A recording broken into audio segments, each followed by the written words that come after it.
नहि अस्य मानं तस्मिन् महोदान्मनिराजमानं मुक्तव्रजानामधिराजमानं श्रीस्वामिनारायणमानमामि श्रीस्वामिनारायणमानमामि ब्रह्माण्डसन्दो अविभासिकान्ते नैकात्मकल्याणनिगूढकान्ते मनुष्यरूपार्पितदिव्यशान्ते श्रीस्वामिनारायणमानमामि श्रीस्वामिनारायणमानमामि मनुष्यरूपं प्रतिमास्वरूपं तथाक्षरे धामनि दिव्यरूपं यस्यास्त्य भिन्नं कमनीयरूपं श्रीस्वामिनारायणमानमामि श्रीस्वामिनारायणमानमामि दिव्याम्बराभूषणभूषिताङ्गं दिव्याद्वितीयाकृतिमञ्जुलाङ्गं दिव्यत्वसम्पादकसङ्गीसङ्गं श्रीस्वामिनारायणमानमामि श्रीस्वामिनारायणमामि स्वस्वामिनारायणनाममन्त्रं स्वयं दिशन्तं भवपारयन्त्रं प्रौढप्रतापाश्रितलोकतन्त्रं श्रीस्वामिनारायणमानमामि श्रीस्वामिनारायणमानमामि योगाद्विनाकारितसत्समाधि सद्भक्तसङ्गातविनाशितादि सम्प्रापयन्तं तमनाद्युपाधि श्रीस्वामिनारायणमानमामि श्रीस्वामिनारायणमानमामि सर्वावतारान् प्रविलापयन्तं सर्वावतारी त्वमहोधरन्तं स्वराडिते स्वान् परिदर्शयन्तं श्रीस्वामिनारायणमानमामि श्रीस्वामिनारायणमानमामि माहेश ब्रह्मा क्षरसङ्गबीजं येनादिमुक्तायपि तेषु बीजं तं सर्वदात्यान्तिकमुक्तिबीजं श्रीस्वामिनारायणमानमामि यणमानमामि प्रत्यक्ष एव स्मि सदेति भानं दत्त्वा स्वकेभ्यो निजमूर्तिदानं यावद्रवीन्दो प्रकटप्रमाणं श्रीस्वामिनारायणमानमामि श्रीस्वामिनारायणमानमामि त्वमेव माता च पिता त्वमेव त्वमेव बन्धु च सखा त्वमेव त्वमेव विद्या द्रविणं त्वमेव त्वमेव सर्वं मम देव देव त्वमेव सर्वं मम देव देव निजाश्रितानां सकलार्तिहन्ता सद्धर्मभक्तेरवनं विधाता दाता सुखानां मनसेप्सितानां तनोतु कृष्णोऽखिलमङ्गलं न तनोतु कृष्ण विष्णुखिलमङ्गलं न मुखं करोति वाचालं पाङ्गुं लङ्घयते गिरिं यत्कृपातमहं वन्दे परमानन्दं वृषात्मजं परमानन्दं वृषात्मजं दिव्यजीवननि ज्योत जगावो आप करता થઈ કાર્યો દીપાવો મંગલમય સુખ નિત્ય દેનારા જય ઘનશ્યામ જય જય કરનારા જય ઘનશ્યામ જય જય કરનારા શ્રૂયતામ દેવદેવેશ સ્વામિનારાયણ પ્રભો ત્વદીયેનાવધાનેન કથયિષ્યે શુભા કથા કથયિષ્યે શુભા કથા શ્રી સ્વામિનારાયણાય નમો નમઃ નમો નમઃ શ્રી ઘનશ્યામાય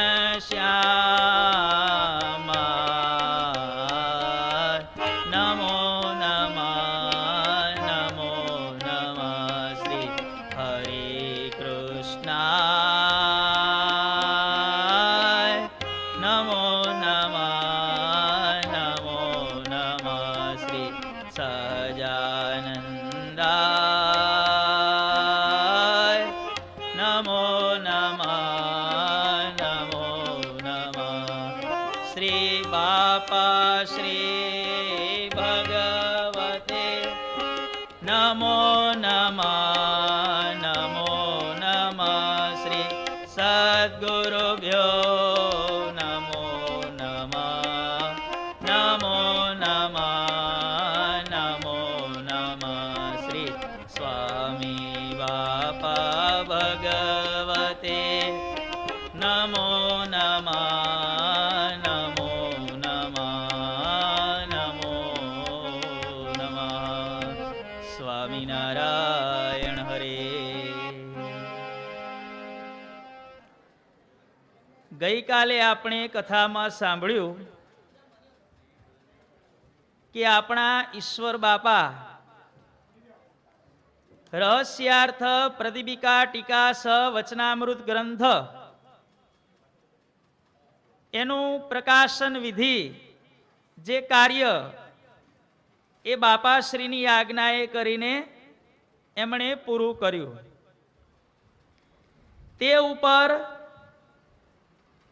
આપણે વચનામૃતની ઉત્તર કથા અને પશ્ચાત કથા સાંભળેલી. ગમે તે કાર્ય કરવામાં આવે એમાં ક્ષતિ ત્રુટિ રહી જાય એ માનવ સહજ સ્વભાવ છે. અને જે ક્ષતિ ત્રુટિ દેખાય એને પૂરી કરવી, સુધારવી એ દરેક માનવનું પરમ કર્તવ્ય છે. એ ન્યાયે છેલ્લા 2 દિવસમાં 2-4 વિગતો કહેવાની રહી ગઈ છે એ આપણે 5 મિનિટની અંદર પૂરી કરી અને આગળની કથા આપણે સાંભળીશું. આપણા ઉપાસ્ય ઈષ્ટદેવ સ્વામિનારાયણ ભગવાનનો વચનામૃત ગ્રંથ, એમાં મથાળામાં સ્વામિનારાયણ ભગવાનના 2 નામોનો પ્રયોગ કરવામાં આવેલો છે. શ્રીજી મહારાજ અને સ્વામી શ્રી સહજાનંદજી મહારાજ. 273 વચનામૃતોમાં મથાળામાં શ્રીજી મહારાજ એવા નામનો પ્રયોગ નંદ પદવીના સંતોએ 108 વચનામૃતોમાં કરેલો છે. અને સ્વામી શ્રી સહજાનંદજી મહારાજ એ નામનો પ્રયોગ 165 વચનામૃતોમાં કરવામાં આવેલો છે. મથાળાની અંદર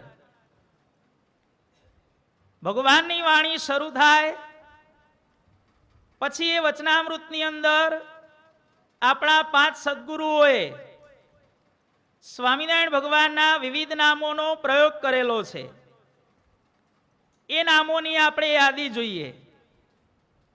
ઘનશ્યામ, હરિ, કૃષ્ણ, હરિકૃષ્ણ, નીલકંઠ, સહજાનંદ, નારાયણ મુનિ, સ્વામી, નારાયણ, સ્વામિનારાયણ, મહારાજ, ભગવાન, શ્રી કૃષ્ણ પુરુષોત્તમ, શ્રી કૃષ્ણ પુરુષોત્તમ નારાયણ, પુરુષોત્તમ નારાયણ, વાસુદેવ, નારાયણ, બ્રહ્મ, પરબ્રહ્મ, ઈશ્વર, પરમેશ્વર, પરમાત્મા અને વિષ્ણુ, આટલા નામોનો પ્રયોગ સ્વામિનારાયણ ભગવાન માટે વચનામૃતમાં આપણા નંદ પદવીના 5 સદગુરુઓએ કરેલો તે છે. ત્યાર પછી શ્રીજી મહારાજે દરેક પોઝિશનની અંદર ભગવાને વાતો કરી છે. બેઠા બેઠા પણ ભગવાને આપણને જ્ઞાનોપદેશ આપ્યો છે. અને એ વસ્તુ આપણા જીવન પ્રાણ સ્વામી બાપાએ કાયમ માટે આપણને એના દર્શન થાય એવી સુંદર મજાની વ્યવસ્થા પણ કરી આપી. સ્વામી શ્રી સહજાનંદજી મહારાજ ઢોલિયા ઉપર ગાદી તકિયા બિછાવીને વિરાજમાન હતા. આપણા જીવન પ્રાણ સ્વામી બાપાએ મણિનગર કેન્દ્ર સ્થાનમાં ઘનશ્યામ મહારાજ, હરિકૃષ્ણ મહારાજ અને સહજાનંદ સ્વામી મહારાજ 3 સ્વરૂપોની પ્રતિષ્ઠા કરી. એમાં જે સહજાનંદ સ્વામી નામનું જે સ્વરૂપ એને પણ વચનામૃતના સિદ્ધાંત પ્રમાણે ઢોલિયા ઉપર ગાદી તકિયા બિછાવી અને સહજાનંદ સ્વામી મહારાજને કાયમ માટે અહીંયા વિરાજમાન તે કર્યા. જ્યારે જ્યારે આપણે વચનામૃત વાંચીએ કે દાદા ખાચરના દરબારમાં સ્વામી શ્રી સહજાનંદજી મહારાજ ઢોલિયા ઉપર ગાદી તકિયા બિછાવીને વિરાજમાન હતા, ત્યારે આપણને આ સહજાનંદ સ્વામી મહારાજના દર્શન અવશ્ય થાય. ભગવાને બેઠા બેઠા પણ જ્ઞાન ગંગા વહેતી કરી છે. ઉભા ઉભા પણ ભગવાને આપણને ઉપદેશ આપ્યો છે. સારંગપુરના 17માં શ્રીજી મહારાજ, યાદ આવ્યું ને ભાઈ, આંબલીની ડાળખીને ઝાલી ઉભા રહ્યા થકા બોલ્યા. ઉભા ઉભા પણ ભગવાને ઉપદેશ આપ્યો છે. ભગવાને ક્યારેક પડખા ભેર થઈને પણ ઉપદેશ આપ્યો છે. વરતાલના 5માં શ્રીજી મહારાજ બોલ્યા, વાંકડા વાંકડા પ્રશ્ન કરો જેણે કરીને સૌની આળસ ઉડી જાય. અને એમ કરી શ્રીજી મહારાજ આથમણી કોરે ઓસીકું નાખી અને પડખા ભેર થયા.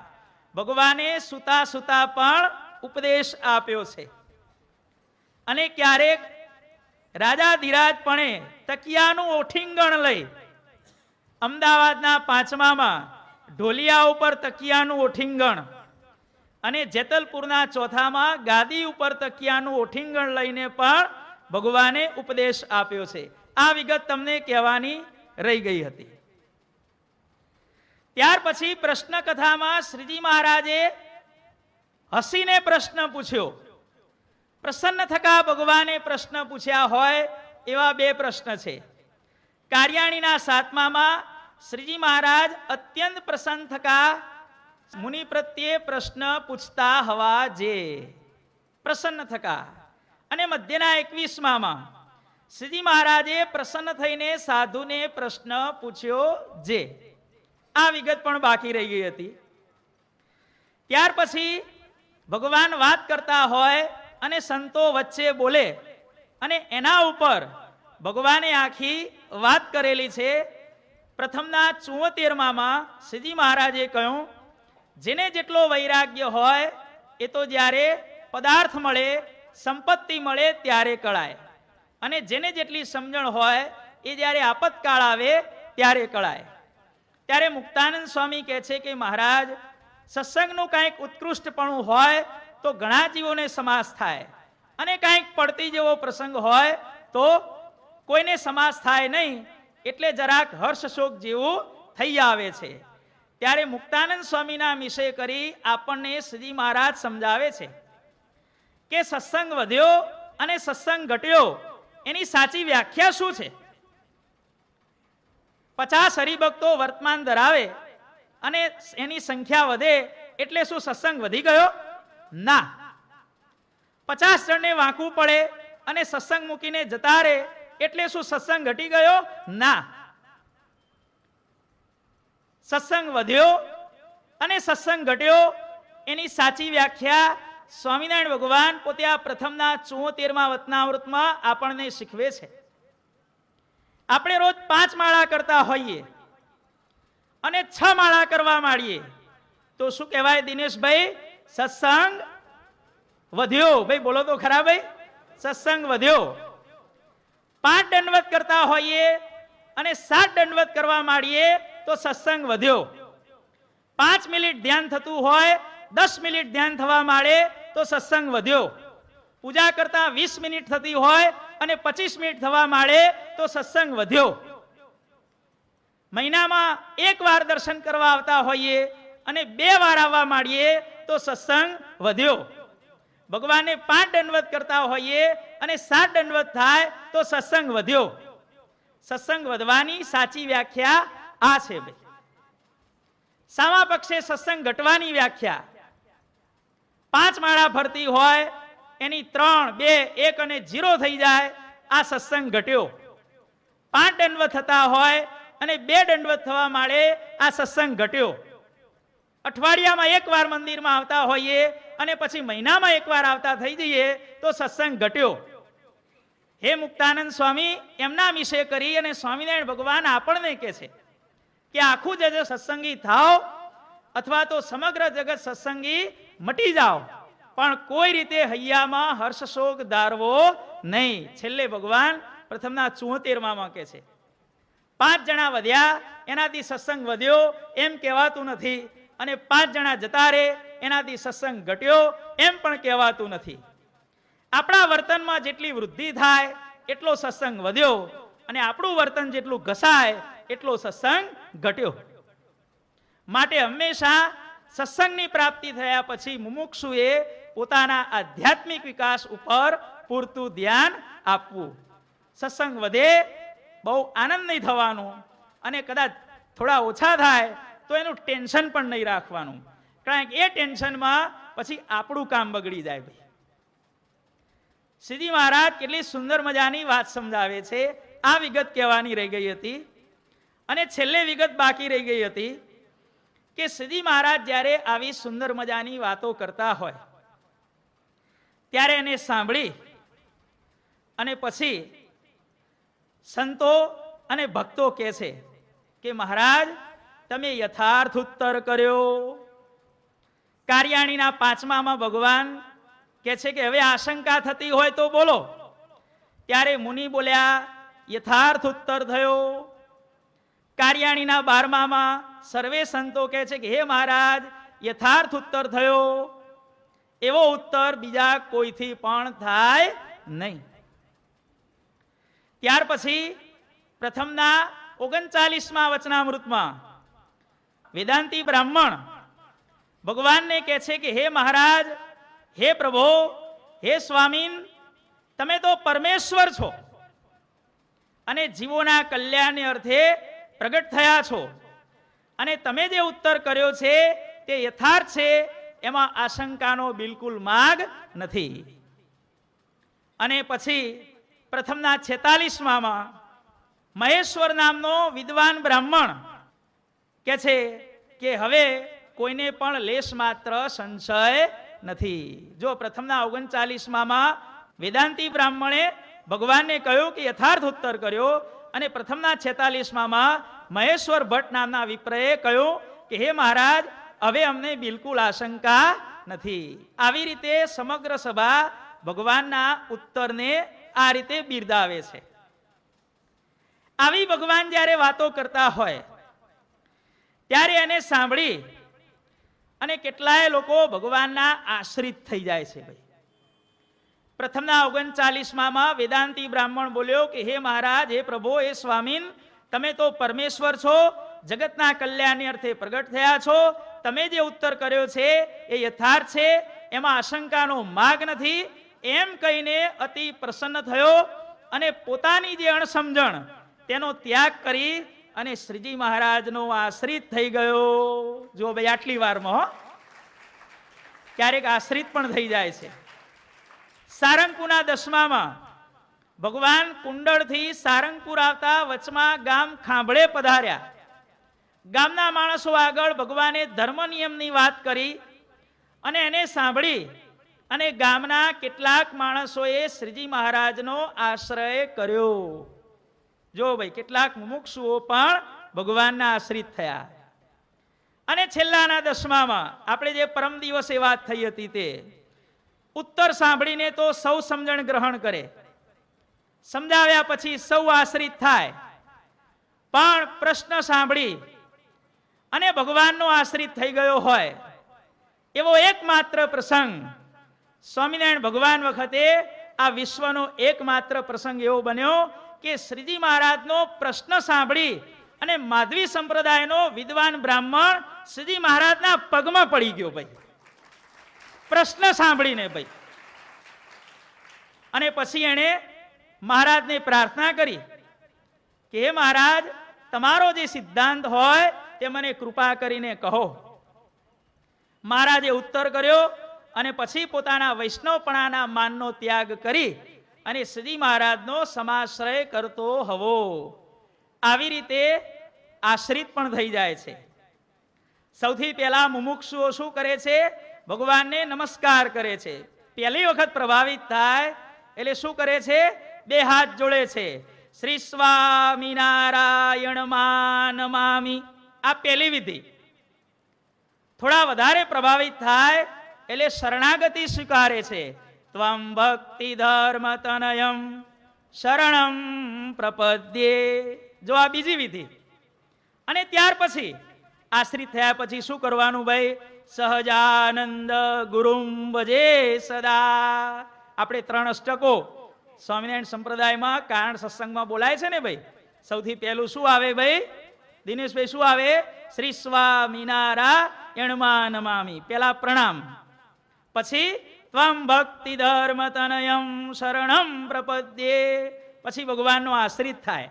અને આશ્રિત થયા પછી શું કરે? સહજાનંદ ગુરુમ ભજે સદા, ભગવાનનું ભજન કરતો થઈ જાય ભાઈ.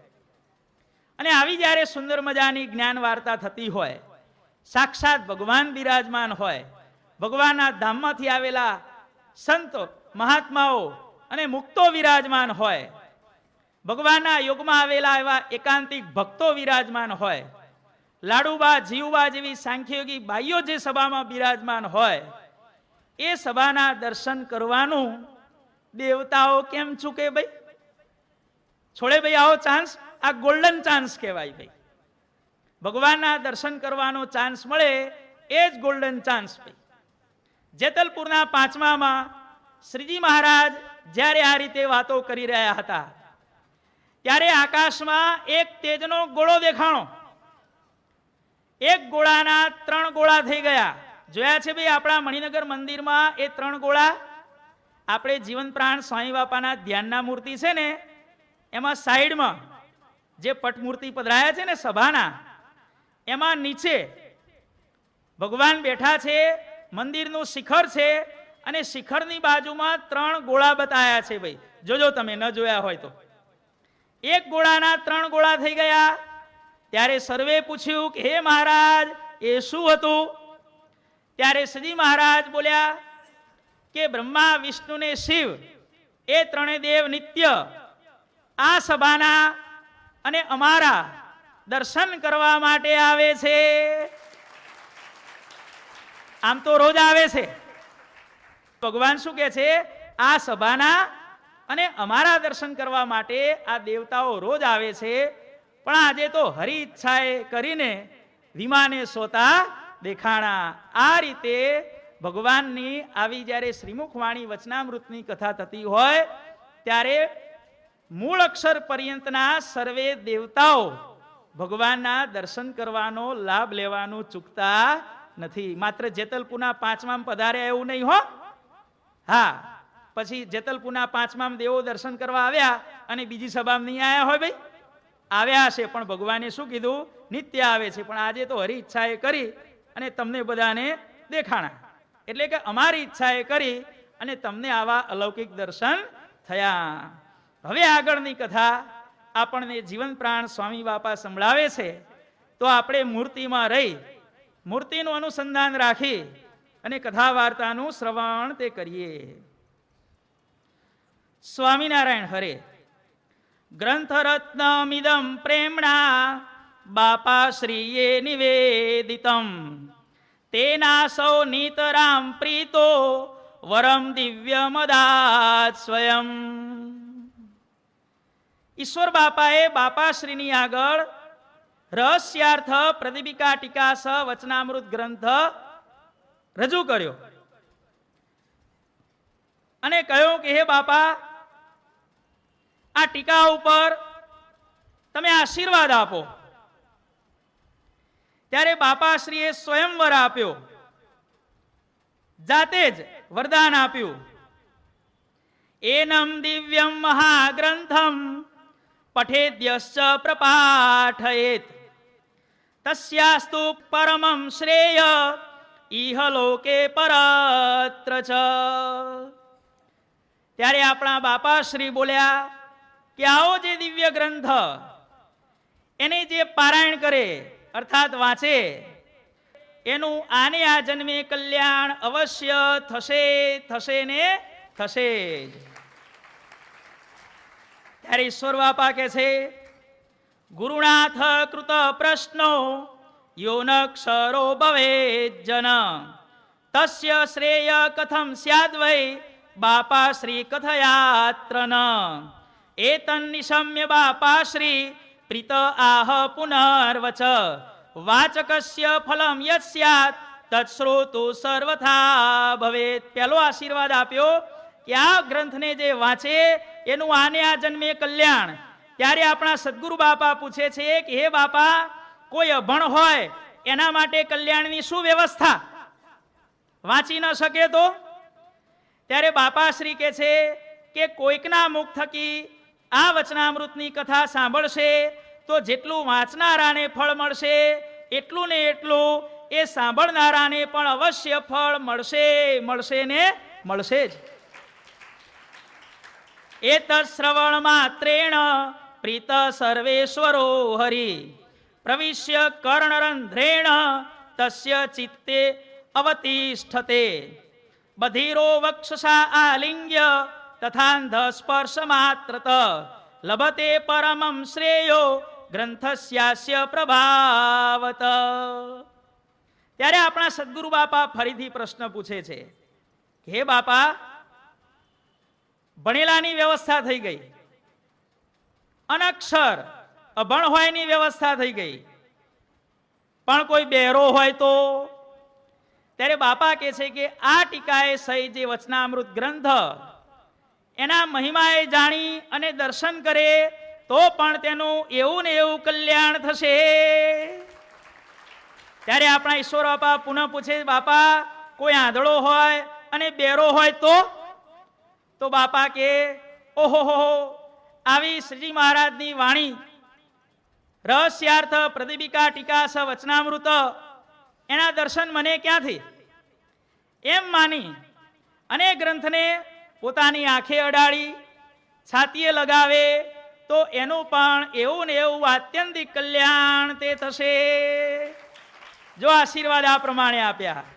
શ્રીજીની ઈચ્છા થકી જ પ્રગટ્યા બાપા દયા દિલ ધરી વચનામૃત સુગોઢ કેરી વાલે રસ્યાર્થ ટીકા કરી મૂર્તિ મારસ બસ જનોને કરવા બે ભાગવા તો થઈ પુરુષોત્તમ લીલામૃત ગ્રંથ કર્યો વર્ણી જીદ્વાર લઈ જેમો મોક્ષુ દિવ્ય ગ્રંથ સુણશે હે તે કરી વાંચશે કરશે દર્શન સ્પર્શ જાણી મહિમા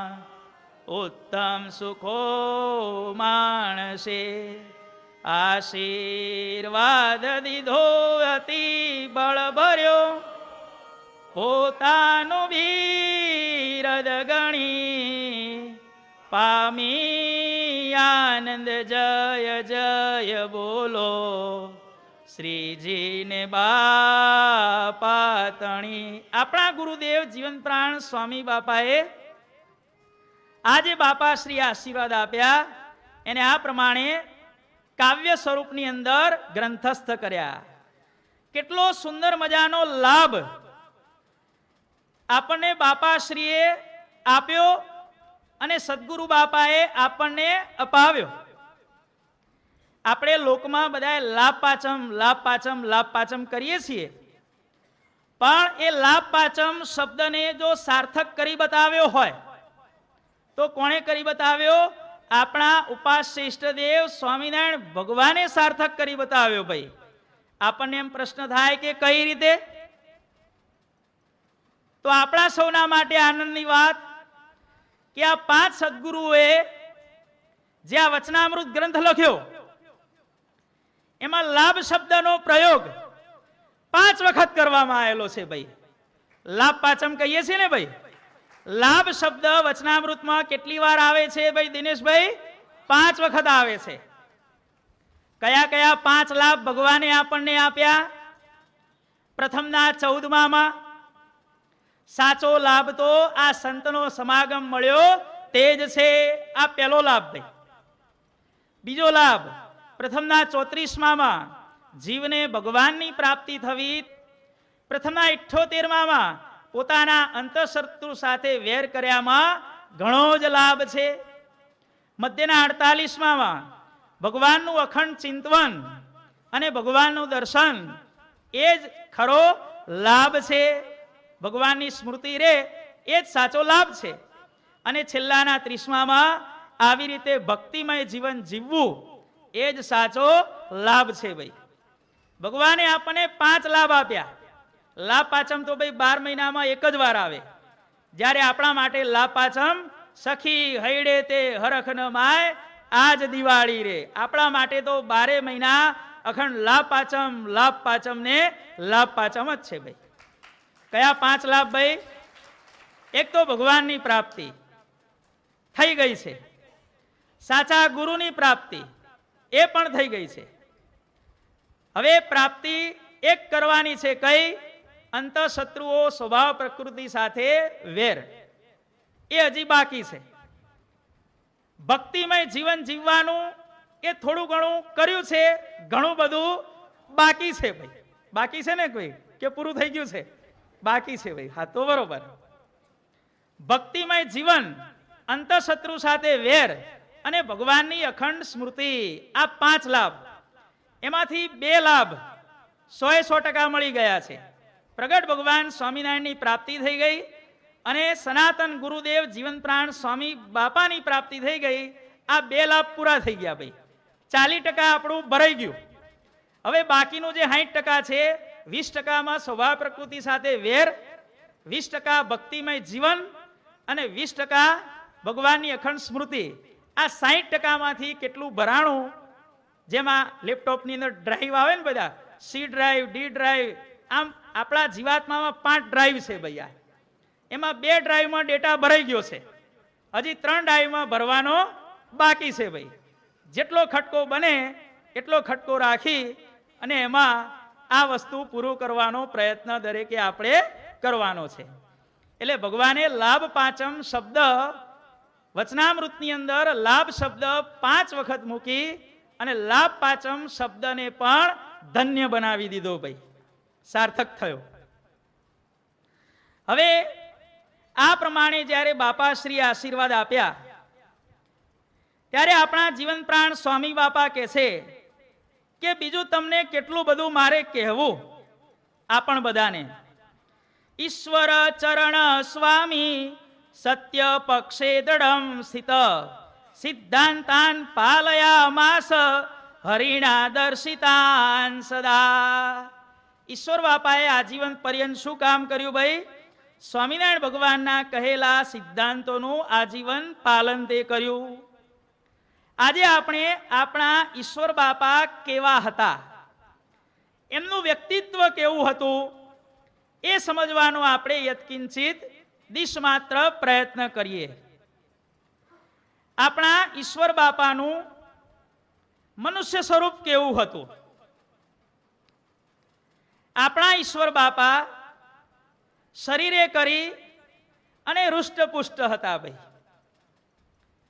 એમનું મુખારવિંદ એકદમ ભરાવદાર હતું. ભાઈ ઈશ્વર બાપાના બંને હસ્ત ખૂબ લાંબા હતા, આજાન બાહુ હતા. ઈશ્વર બાપાના હસ્ત છેક ઢીચણ સુધી પહોંચતા હતા. ભાઈ આવા આજાન બાહુ ઈશ્વર બાપા આપણા જીવન પ્રાણ સ્વામી બાપા કહે છે કે ગુરુદેવ આવા હતા.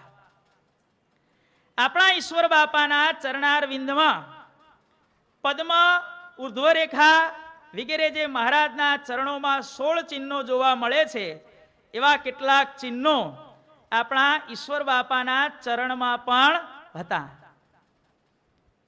આપણા ઈશ્વર બાપા એટલા બધા ભગવાનના સ્વરૂપમાં મગ્ન રહેતા હતા, એટલું બધું મૂર્તિનું અખંડ અનુસંધાન રાખતા હતા કે જ્યારે ઈશ્વર બાપા રાત્રે ઢોલિયામાં કે નીચે આસન પાથરીને પડ્યા હોય અને એ સમયે કોઈ દર્શન કરવા આવે તો એને એવા દર્શન થતા ઈશ્વર બાપા ઘસઘસાટ પડ્યા હોય. ભાઈ ઘણીવાર નસકોરા બોલતા હોય અને તેમ છતાં પણ ઈશ્વર બાપાનો જમણો હસ્ત જે માળા ફેરવતી વખતે અંગૂઠો આમ થાય એ પ્રમાણે ઊંઘની અંદર પણ ઈશ્વર બાપાનો હસ્ત જાણે કે માળા ફેરવતો હોય એ પ્રમાણે હંમેશા હલ્યા કરતો.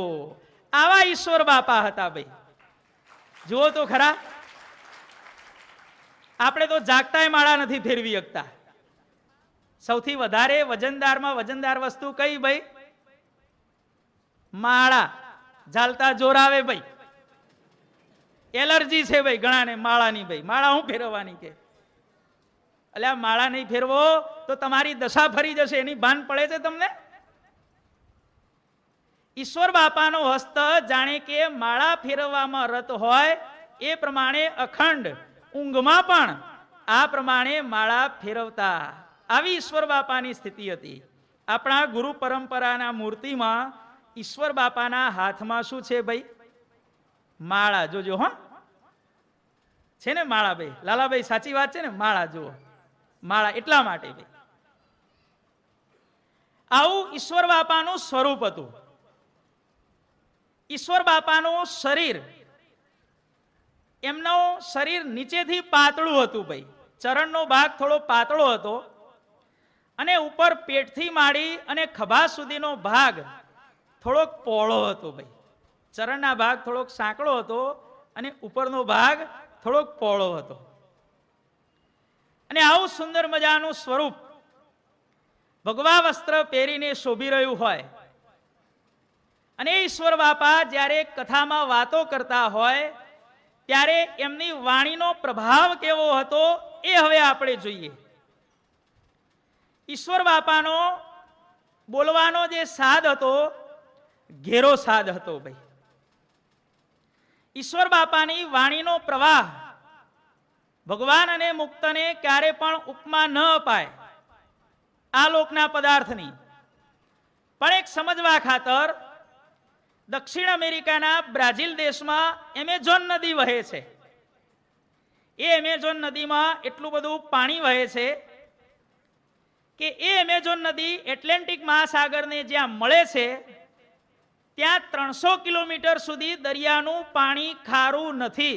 વિચાર કરો કે એમેઝોન નદીમાં પાણી કેટલું બધું વહેતું હશે, કેટલો બધો પાણીનો ફોર્સ હશે કે દરિયાના પાણીને 300 મીટર નહીં હોય, માઇન્ડવેલ 300 કિલોમીટર અમદાવાદમાં નદી મળતી હોય તો છેક વલસાડ સુધીનું પાણી એકદમ મીઠું હોય. આવી એમેઝોન નદી છે ભાઈ. ઈશ્વર બાપાની વાણીનો પ્રવાહ પણ એમેઝોન નદી જેવો હતો ભાઈ. એટલો બધો વિશાળ પ્રવાહ, એટલો બધો વિપુલ પ્રવાહ કે એ વાણીનો પ્રવાહ જેના અંતઃકરણમાં ને જીવાત્મામાં પ્રવેશ કરે, એના અંતઃકરણમાં રહેલા અંતઃશત્રુઓ અને માયાને ક્યાંય દૂર ઠેલી નાખતો હતો. આવો ઈશ્વર બાપાની વાણીનો પ્રવાહ હતો ભાઈ. આટલો એમનો પ્રભાવ હતો ભાઈ. ઈશ્વર બાપા જ્યારે વાતો કરે ત્યારે એમની વાતો હંમેશા એક ધારી થતી આવતી અને વાણી એટલી બધી આકર્ષક હતી કે સાંભળનારા શ્રોતાઓ એકદમ શાંત થઈ જતા. સભામાં બેસનાર દરેકના ઘાટ સંકલ્પ નાશ પામી જતા. આવો એમની વાણીમાં પ્રભાવ હતો ભાઈ. આપણા ઈશ્વર બાપા જ્યારે વાતો કરે ત્યારે કોઈ પણ પ્રસંગની વાત કરતા હોય, ભગવાનના લીલા ચરિત્રની કે ભગવાનના સિદ્ધાંતની કે મુક્તની સ્થિતિની જ્યારે વાતો કરતા હોય ત્યારે ઈશ્વર બાપા એવી રીતે વાતો કરતા કે જાણે કે એ જોઈને કહી રહ્યા છે, જાણે કે વસ્તુને પોતે નજરે જોઈ હોય અને નજરે જોઈને પછી કઈ રીતે માણસ વાત કરે એ રીતે આપણા ઈશ્વર બાપા વાતો કરતા. એ પ્રસંગના જાણે કે પોતે સાક્ષી ન હોય એ પ્રમાણે ઈશ્વર બાપા વાતો કરતા. જીવન પ્રાણ સ્વામી બાપા કહે છે કે આપણા ઈશ્વર બાપાની વાણીમાં એટલી બધી અલૌકિકતા હતી. ગમે તેટલી ભારે વાત હોય એને પણ આપણા ઈશ્વર બાપા તદ્દન સહેલી કરીને સમજાવતા. કારણ કે વક્તાની પહેલી ફરજ આ છે. શાસ્ત્રમાં રહેલી ગમે તેટલી ભારે વાતો એને ઈઝી કરી અને શ્રોતાઓને સમજાવવી એ વક્તાની સૌથી પહેલી ફરજ છે. ઈશ્વર બાપા ઘણી ઘણી એવી કઠિન વાતો હતી કે જેને સાવ સહેલી કરીને સમજાવી દેતા. એકાંતિક, પરમ એકાંતિક અને અનાદિમુક્તની સ્થિતિ સમજાવવી હોય ત્યારે ઈશ્વર બાપા કહેતા કે તમે લોકમાં શું કહો છો? હદ મેં રહેશો ઓલિયા, બેહદ રહેશો પીર, હદ બેહદ જાકુ નહીં ઉસકા નામ ફકીર. એકાંતિક, પરમ એકાંતિક અને અનાદિ. હદ મેં રહેશો ઓલિયા, ભગવાનનો સાક્ષાત્કાર થાય પણ જ્યાં સુધી માઇક દેહનું આવરણ હોય, હદમાં હોય ત્યાં સુધી એને એકાંતિક કહેવાય. હદ મેં રહેશો ઓલિયા, બેહદ રહેશો પીર. અષ્ટાવરણથી પાર શ્રીજી મહારાજનું તેજરૂપ અક્ષરધામ બેહદ. હદ ક્યાં સુધી? અષ્ટાવરણ સુધી. અષ્ટાવરણ પાર થઈ ગયા, હદ પૂરી થઈ ગઈ અને શ્રીજી મહારાજના તેજરૂપ અક્ષરધામમાં એમની સન્મુખ રહેલા પરમ એકાંતિક મુક્તો બેહદ રહેશો પીર અર્થાત પરમ એકાંતિક. અને જે દેહમાં પણ ન હોય, હદ બેહદ જાકુ નહીં, જેને દેહનું પણ આવરણ ન હોય અને શ્રી મહારાજની સન્મુખ અક્ષરધામમાં પણ ન હોય એવા કયા મુક્તો? મહારાજની મૂર્તિમાં રહેલા અનાદિ મુક્તો. આ રીતે ઈશ્વર બાપા ગમે તેવી કઠણ વાતને પણ ઈઝી કરીને સમજાવતા કે ફટ દઈ અને પેલાના જીમાં ઉતરી જાય. ઓલિયા એટલે એકાંતિક, પીર એટલે પરમ એકાંતિક અને ફકીર એટલે અનાદિ મુક્ત. ખોખું, નોખું અને ચોખ્ખું. ખોખું એટલે એકાંતિક, દેહનું આવરણ છે. પછી નોખું, દેહથી નોખા અને મહારાજના અક્ષરધામમાં મહારાજની મૂર્તિથી પૃથક, એને કહેવાય પરમ એકાંતિક. અને ચોખ્ખું, મહારાજની મૂર્તિ સિવાય જેને કંઈ રહ્યું નહીં એને કહેવાય અનાદિ મુક્ત. આ રીતે બાપા એકાંતિક, પરમ એકાંતિક અને અનાદિ મુક્તની સ્થિતિની બાપા વાતો સમજાવતા. સાધન દશાની ને સિદ્ધ દશાની જ્યારે વાતો કરવાની હોય ત્યારે કોઈ એમ કે બાપા સાધન દશા એટલે શું, સિદ્ધ દશા એટલે શું? ત્યારે ઈશ્વર બાપા કહે છે કે જીવમાં ભગવાન રે. શું હિતેશભાઈ?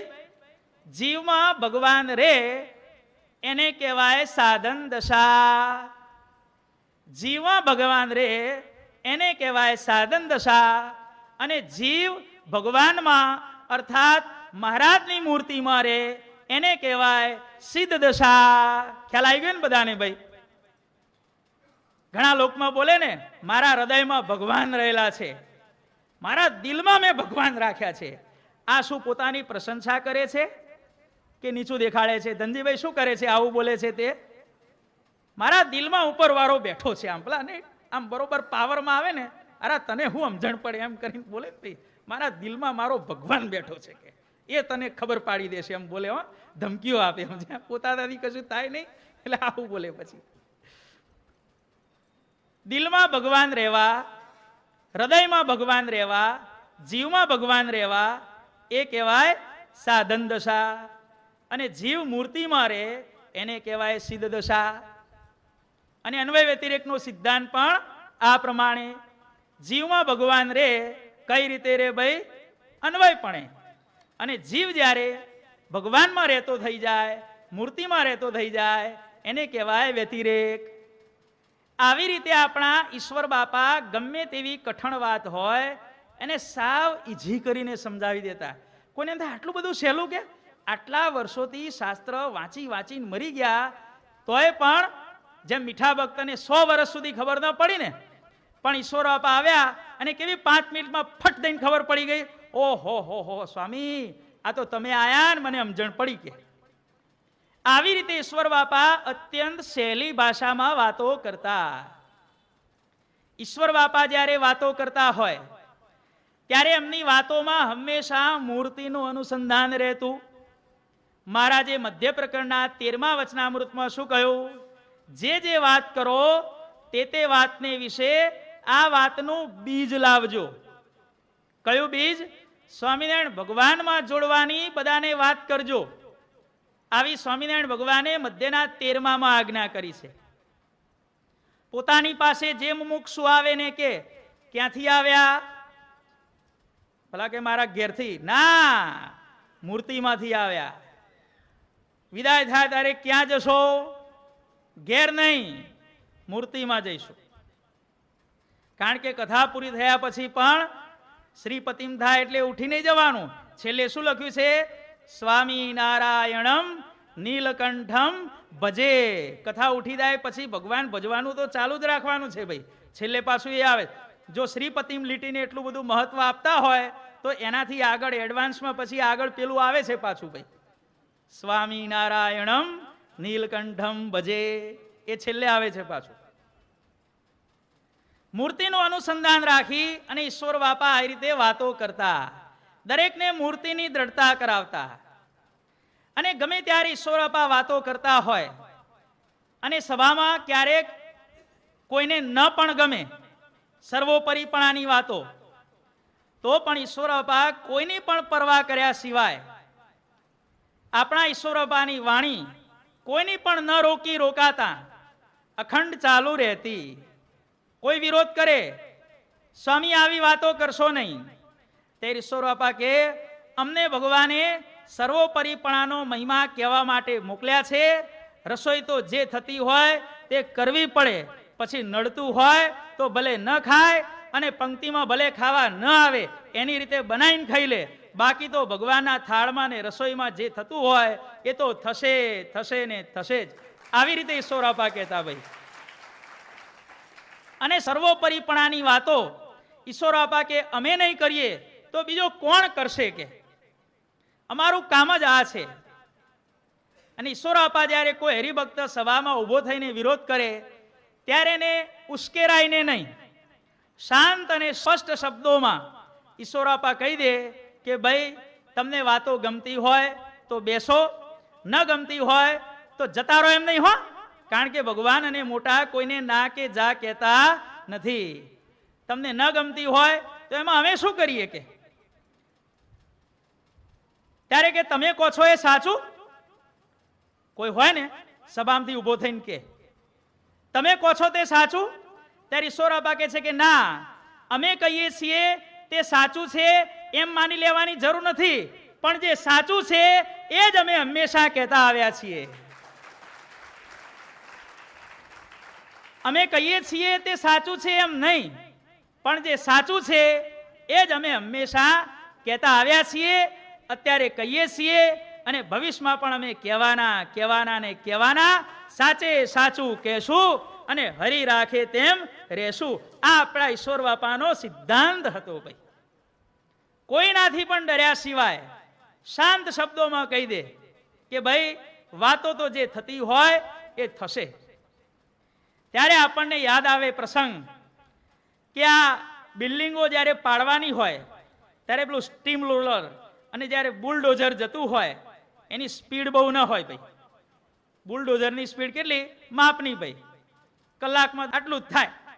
પણ એ બુલડોઝર હાલતું જાય અને રસ્તામાં જે આવે એને પાડતું જાય. એમ ઈશ્વર બાપા શાંત સ્વભાવે મક્કમતાપૂર્વક આવી રીતે સભામાં બેઠેલા મુમુક્ષુઓના અંતરમાં રહેલો કુસંગ, મુમુક્ષુના હૃદયમાં રહેલી 6 પ્રકારની ગ્રંથિઓ, એના હૃદયમાં રહેલી અણસમજણ, એના જે જંગલ, એને બુલડોઝરની જેમ કાપતા કાપતા કાપતા એના અંતઃકરણને પવિત્ર બનાવવાનું કાર્ય આપણા ઈશ્વર બાપા કરતા હતા ભાઈ. ધીમે ધીમે કરે પણ એટલું સોલિડ કામ કરે કે પાછળ પછી કશું જોવાનું રહે નહીં. આવા ઈશ્વર બાપા આપણા હતા ભાઈ. આપણા ઈશ્વર બાપાની વિદ્વત્તા કેવી હતી એ આપણે હવે જોઈએ. આપણા ઈશ્વર બાપાને રહસ્યાર્થ, પ્રદીપિકા, ટીકા, વચનામૃતનું જ્ઞાન એ તો પહેલેથી જ હતું. કારણ કે ધામમાંથી આવેલા હોય એને ગોખવાનું શું, શીખવાનું શું, ભણવાનું શું અને સમજવાનું શું, જન્મ સિદ્ધ હતું. આવો સ્વામી બાપાએ ગાદી ગ્રંથમાં લખ્યું છે. એટલી બધી એમની જ્ઞાન શક્તિ હતી કે વચનામૃતની એક એક બાબત, એનો એક એક શબ્દ આપણા ઈશ્વર બાપાને જીહવાગ્રે હતો. અને આમ સામાન્ય રીતે ઈશ્વર બાપાનું સ્વરૂપ જોઈ કોઈ આમ હાલતા ચાલતા બેઠેલા જુએ ને તો કોઈને એમ ન લાગે કે ઈશ્વર બાપામાં આટલી જ્ઞાન શક્તિ હશે. પણ ઈશ્વર બાપા એક વખતે બોલવાનું ચાલુ કરે અને પછી આપણી ઈશ્વર બાપાની વાણીનો ધોધ એવો વહે કે જોગ સમાગમમાં આવનાર દરેક ઈશ્વર બાપાથી અંજાઈ જતા. કથા પૂરી થાય પછી કોઈ ભલે ઈશ્વર બાપાને માને કે ન માને, ઈશ્વર બાપાની ફેવર કરે કે વિરોધ કરે, પણ ઈશ્વર બાપાની જ્ઞાન સમૃદ્ધિ જોઈ અને દરેક જણ ડઘાઈ તો અવશ્ય જતા. હાય હાય હાય, આટલું બધું કે લે, ગજબ છે આ તો કે. આટલું તો ઈશ્વર બાપાના વિરોધી પણ આ રીતે કબૂલ કરતા. આવી અદ્ભુત વિદ્વતા આપણા ઈશ્વર બાપાની હતી ભાઈ. જોગ સમાગમમાં આવે, માને કે ન માને, પણ પ્રભાવિત થયા વિના રહે નહીં. આપણા ઈશ્વર બાપાની વિદ્વતા એટલી બધી પ્રચંડ કક્ષાની હતી કે જ્યારે કોઈ પણ હરિભક્ત પ્રશ્ન પૂછે, બહારનો કોઈ વિદ્વાન આવીને પ્રશ્ન પૂછે, ત્યારે ઈશ્વર બાપા માત્ર ને માત્ર વચનામૃતના આધારે જ એનો ઉત્તર કરતા. કોઈ પણ સંપ્રદાયનો વિદ્વાન કોઈ પણ શાસ્ત્રને આધારે કોઈ પણ પ્રશ્ન પૂછે, પ્રશ્નો ગમે તે દિશામાંથી આવે, પણ એનો ઉત્તર આપણા ઈશ્વર બાપા માત્ર એક જ શાસ્ત્રના આધારે કરતા. કયું શાસ્ત્ર ભાઈ? શ્રીમુખવાણી વચનામૃત. બીજા કોઈ શાસ્ત્રની શાખ આપણા ઈશ્વર બાપા નહોતા આપતા. બોલો આ શક્ય છે ભાઈ? કોઈ પણ વિદ્વાન માટે ગમે તેટલું ભણેલો હોય, કેટલા બધા તો એની જોડે પુસ્તકો, કબાટોના કબાટો ભરીને પુસ્તકો હોય ભાઈ વિદ્વાનો જોડે. પછી સમજાવે રામાયણમાં આમ લખ્યું છે, મહાભારતમાં આમ લખ્યું છે, વેદમાં આમ લખ્યું છે, ઉપનિષદમાં આમ લખ્યું છે. ઈશ્વર બાપાની જોડે કશું જ નહીં. શું ભાઈ? માત્ર વચનામૃત. વચનામૃતના આધારે જ ઈશ્વર બાપા સર્વની શંકાઓનું નિવારણ કરતા. આવી અદ્ભુત વિદ્વતા. અને વિદ્વતામાં આશ્ચર્યકારી બાબત બીજી કે આપણા ઈશ્વર બાપા જ્યારે કોઈ પણ પ્રશ્ન પૂછે અને જ્યારે એનો ઉત્તર કરવાનો હોય ત્યારે વચનામૃત ફેદવાનું નહીં. આપણે ન આવડતું હોય તો હોધીએ. કદાચ ધારો કે આપણને ખબર હોય કે ભાઈ અમદાવાદના 8મામાં ભગવાને આમ લખ્યું છે, તો અમદાવાદનું 8મું એ ખોલીને હોધવું તો પડે ને ધનજીભાઈ, હોધવું ન પડે? ધારો કે આપણને ખબર હોય કે આ વસ્તુ કારિયાણીના 4થામાં છે રણછોડભાઈ, તો કારિયાણીનું 4થું હોધવું તો પડે ને. ત્યારે ઈશ્વર બાપા એવું નહોતા કરતા. પોતાના યોગમાં આવે એને વચનામૃત લઈ લે, આમ ખોલીને બતાવે, લે વાંચ, લે લે લે. અને ઈશ્વર બાપાએ જે મુમુક્ષુએ જે પ્રશ્ન પૂછ્યો હોય અને જે ઈશ્વર બાપા જવાબ આપવા માંગતા હોય અને ઈશ્વર બાપા જ્યારે ખોલીને બતાવે ત્યારે એમાંથી એ જ બાબત નીકળતી. આવી વિદ્વત્તા આપણા ઈશ્વર બાપાની હતી ભાઈ. આ બધું ભણવાથી કે ગોખવાથી કે અભ્યાસ કરવાથી આવે ભાઈ? આ ન આવે ભાઈ. એ તો ખરું આપણા ઈશ્વર બાપાનું કામ. કોનું કામ ભાઈ? ઈશ્વર બાપાનું કામ. આપણા ઈશ્વર બાપા આ પ્રમાણે પ્રચંડ વિદ્વાન હતા ભાઈ, જબરજસ્ત. એમનું એટલું બધું જ્ઞાન કૌશલ્ય હતું કે એમાં આવનાર દરેક જણ, જેમ એમેઝોન નદી 300 કિલોમીટર સુધી ખારાશને દૂર કરી દે અને જે આવે તણાઈ જાય, એમ એક વખત જે ઈશ્વર બાપાની વાણી જેણે સાંભળી એ એમાં તણાયા વિના ક્યારે પણ રહેતો નહીં. અને એકવાર જે મગજમારી કરવા આવ્યો એ કાં તો આશ્રિત થઈ જાય કાં તો ફરીથી કોઈ દાડો આવે જ નહીં ભાઈ. 2 ઓપ્શન હતા ભાઈ. કેટલા ઓપ્શન ભાઈ? 2 ઓપ્શન. કાં તો આશ્રિત થઈ જાય કાં તો ફરીથી મગજમારી કરવા એ જીવે ત્યાં સુધી ના આવે ભાઈ. આવી ઈશ્વર બાપાની જ્ઞાન શક્તિ હતી ભાઈ. આપણા ઈશ્વર બાપાએ આ જ્ઞાન શક્તિનો લાભ આપણને મળે એટલા માટે કરી અને બાપાશ્રીએ આજ્ઞા કરી અને એ આજ્ઞાને અનુસરી અને સંવત 1962માં આપણા ઈશ્વર બાપાએ બાપાશ્રીની વાતો લખવાનો અને વચનામૃત ઉપર પ્રશ્ન પૂછવાનો પ્રારંભ કર્યો 1962માં. અને 1984માં જ્યાં સુધી બાપાશ્રીએ આ લોકમાં દર્શન આપ્યા ત્યાં સુધી કેટલા વર્ષનો સમયગાળો થયો ભાઈ? 22 વર્ષનો સમયગાળો. 62 થી માંડી અને 84 સુધી 22 વર્ષની અખંડ મહેનત કરી અને આપણા ઈશ્વર બાપાએ બાપાશ્રીની વાતો અને રહસ્યાર્થ પ્રદીપિકા ટીકા સ વચનામૃત આ તૈયાર કર્યા ભાઈ. ઈશ્વર બાપાની લખવાની ઝડપ બહુ જ હતી કે છે. ઈશ્વર બાપા જ્યારે લખે, બાપાશ્રી જે પ્રમાણે બોલતા આવે અને એ પ્રમાણે ઈશ્વર બાપા શબ્દે શબ્દ, જેમાં અત્યારે રેકોર્ડિંગમાં બધું રેકોર્ડિંગ થતું આવે છે ને, રેકોર્ડિંગ સ્પીડની અંદર આપણા ઈશ્વર બાપા બાપાશ્રીની વાતો લખી શકતા હતા. આવી અદ્ભુત લખાણની ઝડપ આપણા ઈશ્વર બાપાની હતી. અને સાથે સાથે લખાણની ઝડપની સાથે સાથે આપણા ઈશ્વર બાપાના અક્ષરો પણ એટલા સુંદર હતા.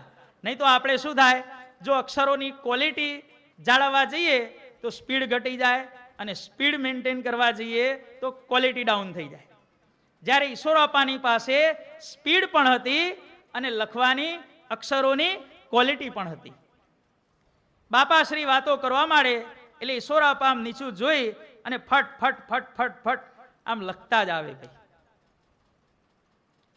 આવું કાર્ય બાપાએ 22 વર્ષ સુધી કર્યું અને એમાંથી આ ગ્રંથો તૈયાર થયા. આ ગ્રંથો જ્યારે બહાર પડ્યા ત્યારે સદગુરુ શ્રી વૃંદાવનદાસજી સ્વામીએ ઘણીવાર સભામાં વાતો કરી કે આ 22 વર્ષ સુધી આ ઈશ્વર સ્વામીએ આટલો બધો પ્રયત્ન કર્યો. આખો દાડો વાંચ કરતા, આખો દાડો લખ કરતા. ત્યારે વૃંદાવન સ્વામી આખી વાત પોતાના ઉપર લઈને કહે છે કે મારું વાલું બધાને થતું અને કોક દાડો તો મને પણ થઈ જતું કે આ ઈશ્વર સ્વામી આખો દાડો વાંચ કરે છે અને આખો દાડો લખ કરે છે, તે મારાલા કરે છે શું? કે કારણ કે જઈને પૂછાય તો નહીં.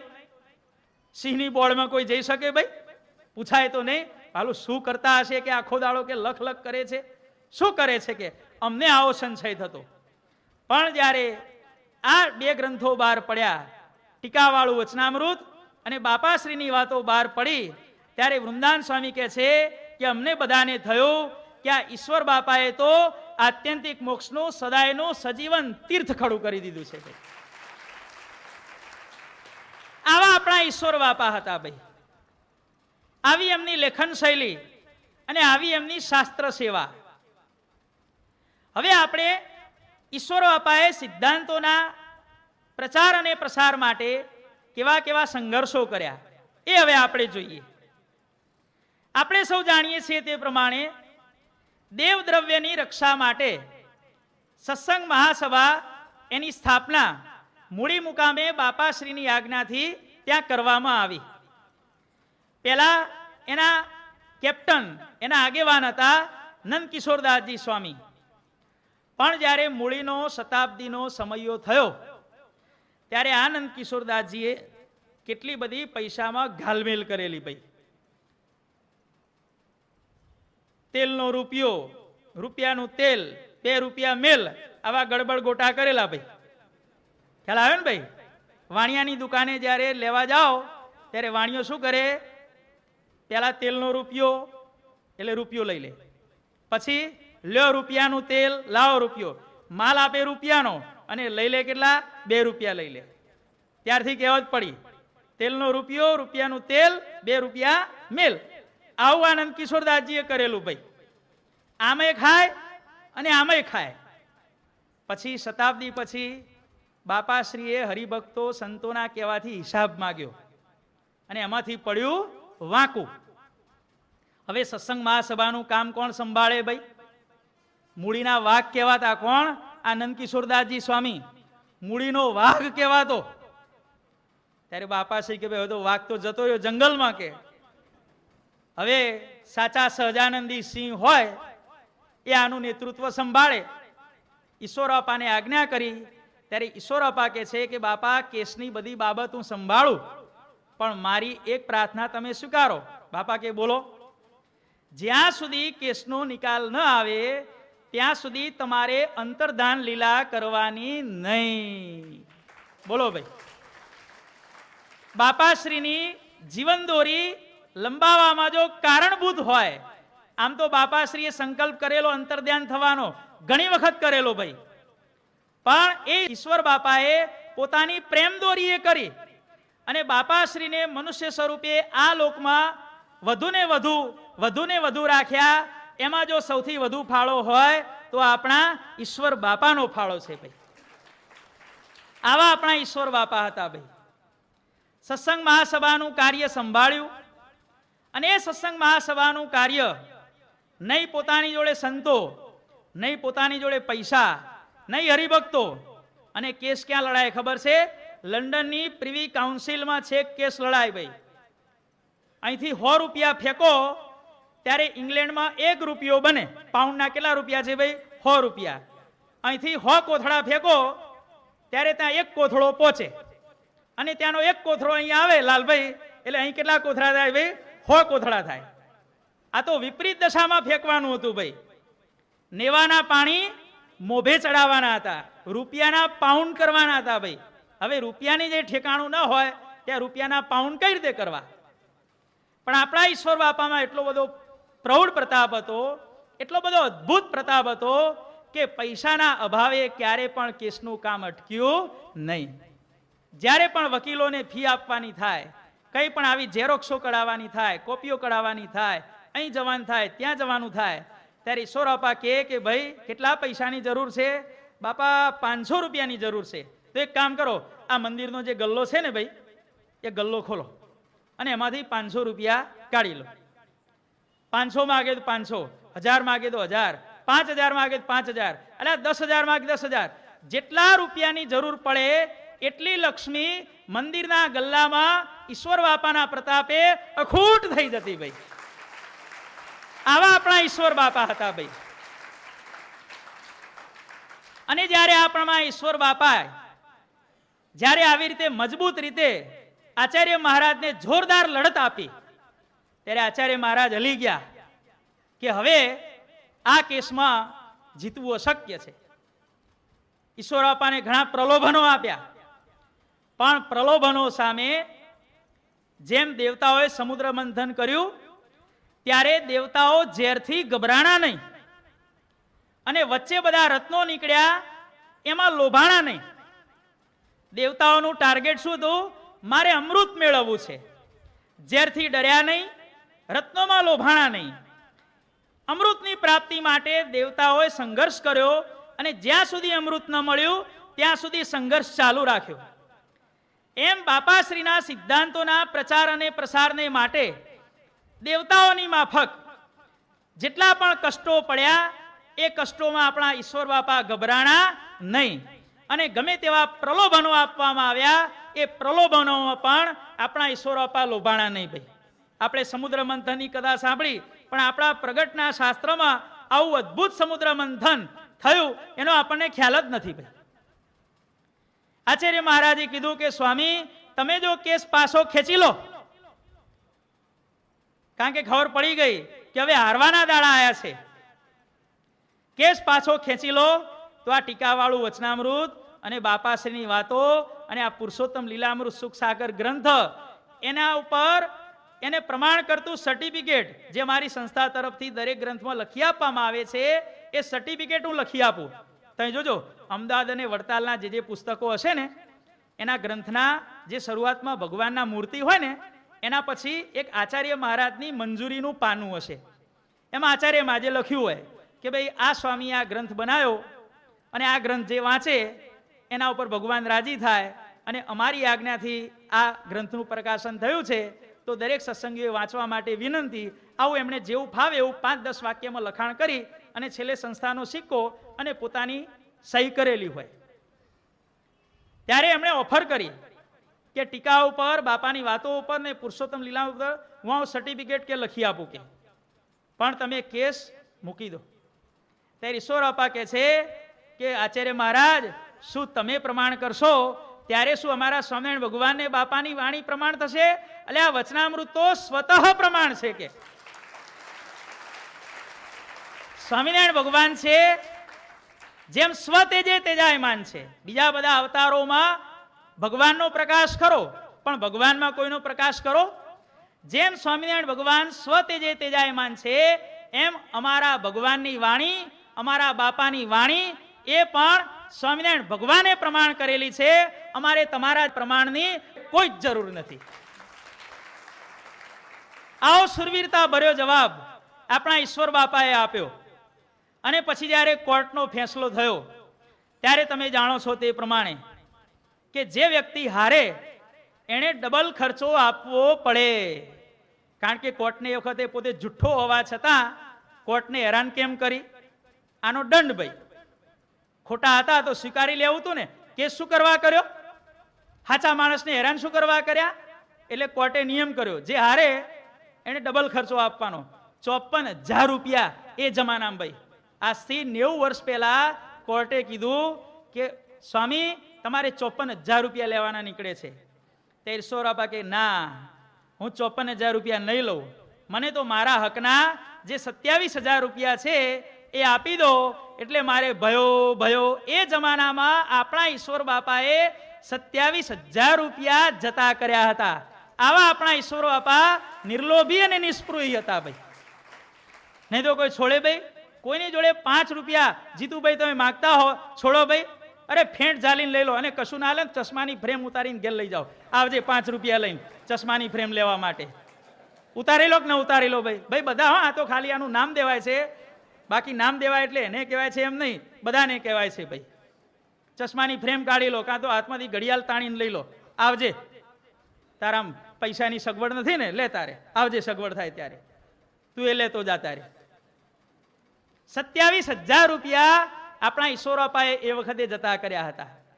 કોઈકે પૂછ્યું સ્વામી તમે આવું કેમ કર્યું? ત્યારે ઈશ્વર બાપાએ જવાબ આપ્યો કે મેં 54,000 રૂપિયા માંગ્યા હોત તો એ મને 54,000 ક્યાંથી આપત? એટલે આ મંદિરમાંથી જ મને આપત કે. અને હું જે આ કેસ લડું છું એ દેવ દ્રવ્યની રક્ષા માટે લડું છું. અને જો 54,000 રૂપિયા લઉં તો મારો ને મારો સિદ્ધાંત મેં જ ખોટો કરી નાખ્યો કહેવાય. એટલા માટે કરી અને મેં 27,000 રૂપિયા જતા કર્યા છે. જુઓ ભાઈ, આવા નિષ્પૃહી અને નિર્લોભી આપણા ઈશ્વર બાપા હતા. ભાઈ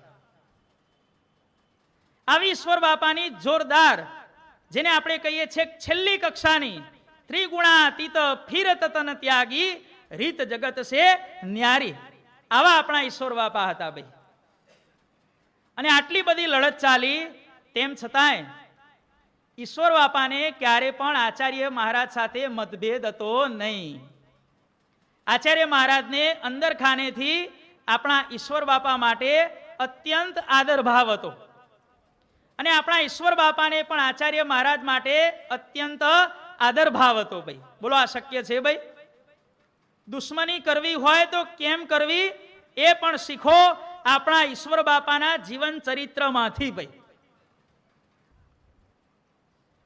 દુશ્મની કરવી હોય તો કેવી કરવી? સિદ્ધાંતમાં રહીને. ભાઈ ક્યારે પણ લૌકિક સ્વાર્થ માટે નહીં. અને એટલા માટે કરી અને આચાર્ય મહારાજ ઘણીવાર આપણા ઈશ્વર બાપાને કહેતા કે સ્વામી, તમારા જેવા સારા સારા સંતો મારી સામે ગયા એટલે મારે કે આ બધાનો પક્ષ લેવો પડ્યો. કે તમે મારા ભેગા રહ્યા હોત તો? ત્યારે ઈશ્વર બાપા કે મહારાજ, તમે ભગવાનની આજ્ઞામાં વર્ત્યા હોત તો અમે તો ભેગા જ હતા. અમે તો ભગવાન ભેગા જ છીએ. તમારે ભગવાન ભેગા આવવું હોત તો અમે પણ તમારા ભેગા જ હતા. કે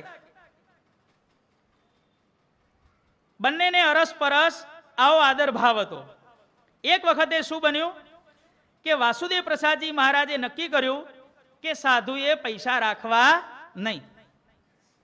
બધા સાધુઓને ખબર પડી, જે પૈસા રાખતા હતા એ બળી મર્યા. એટલે આવું કરે છે કે પછી શું થાય? જૂથબંધી.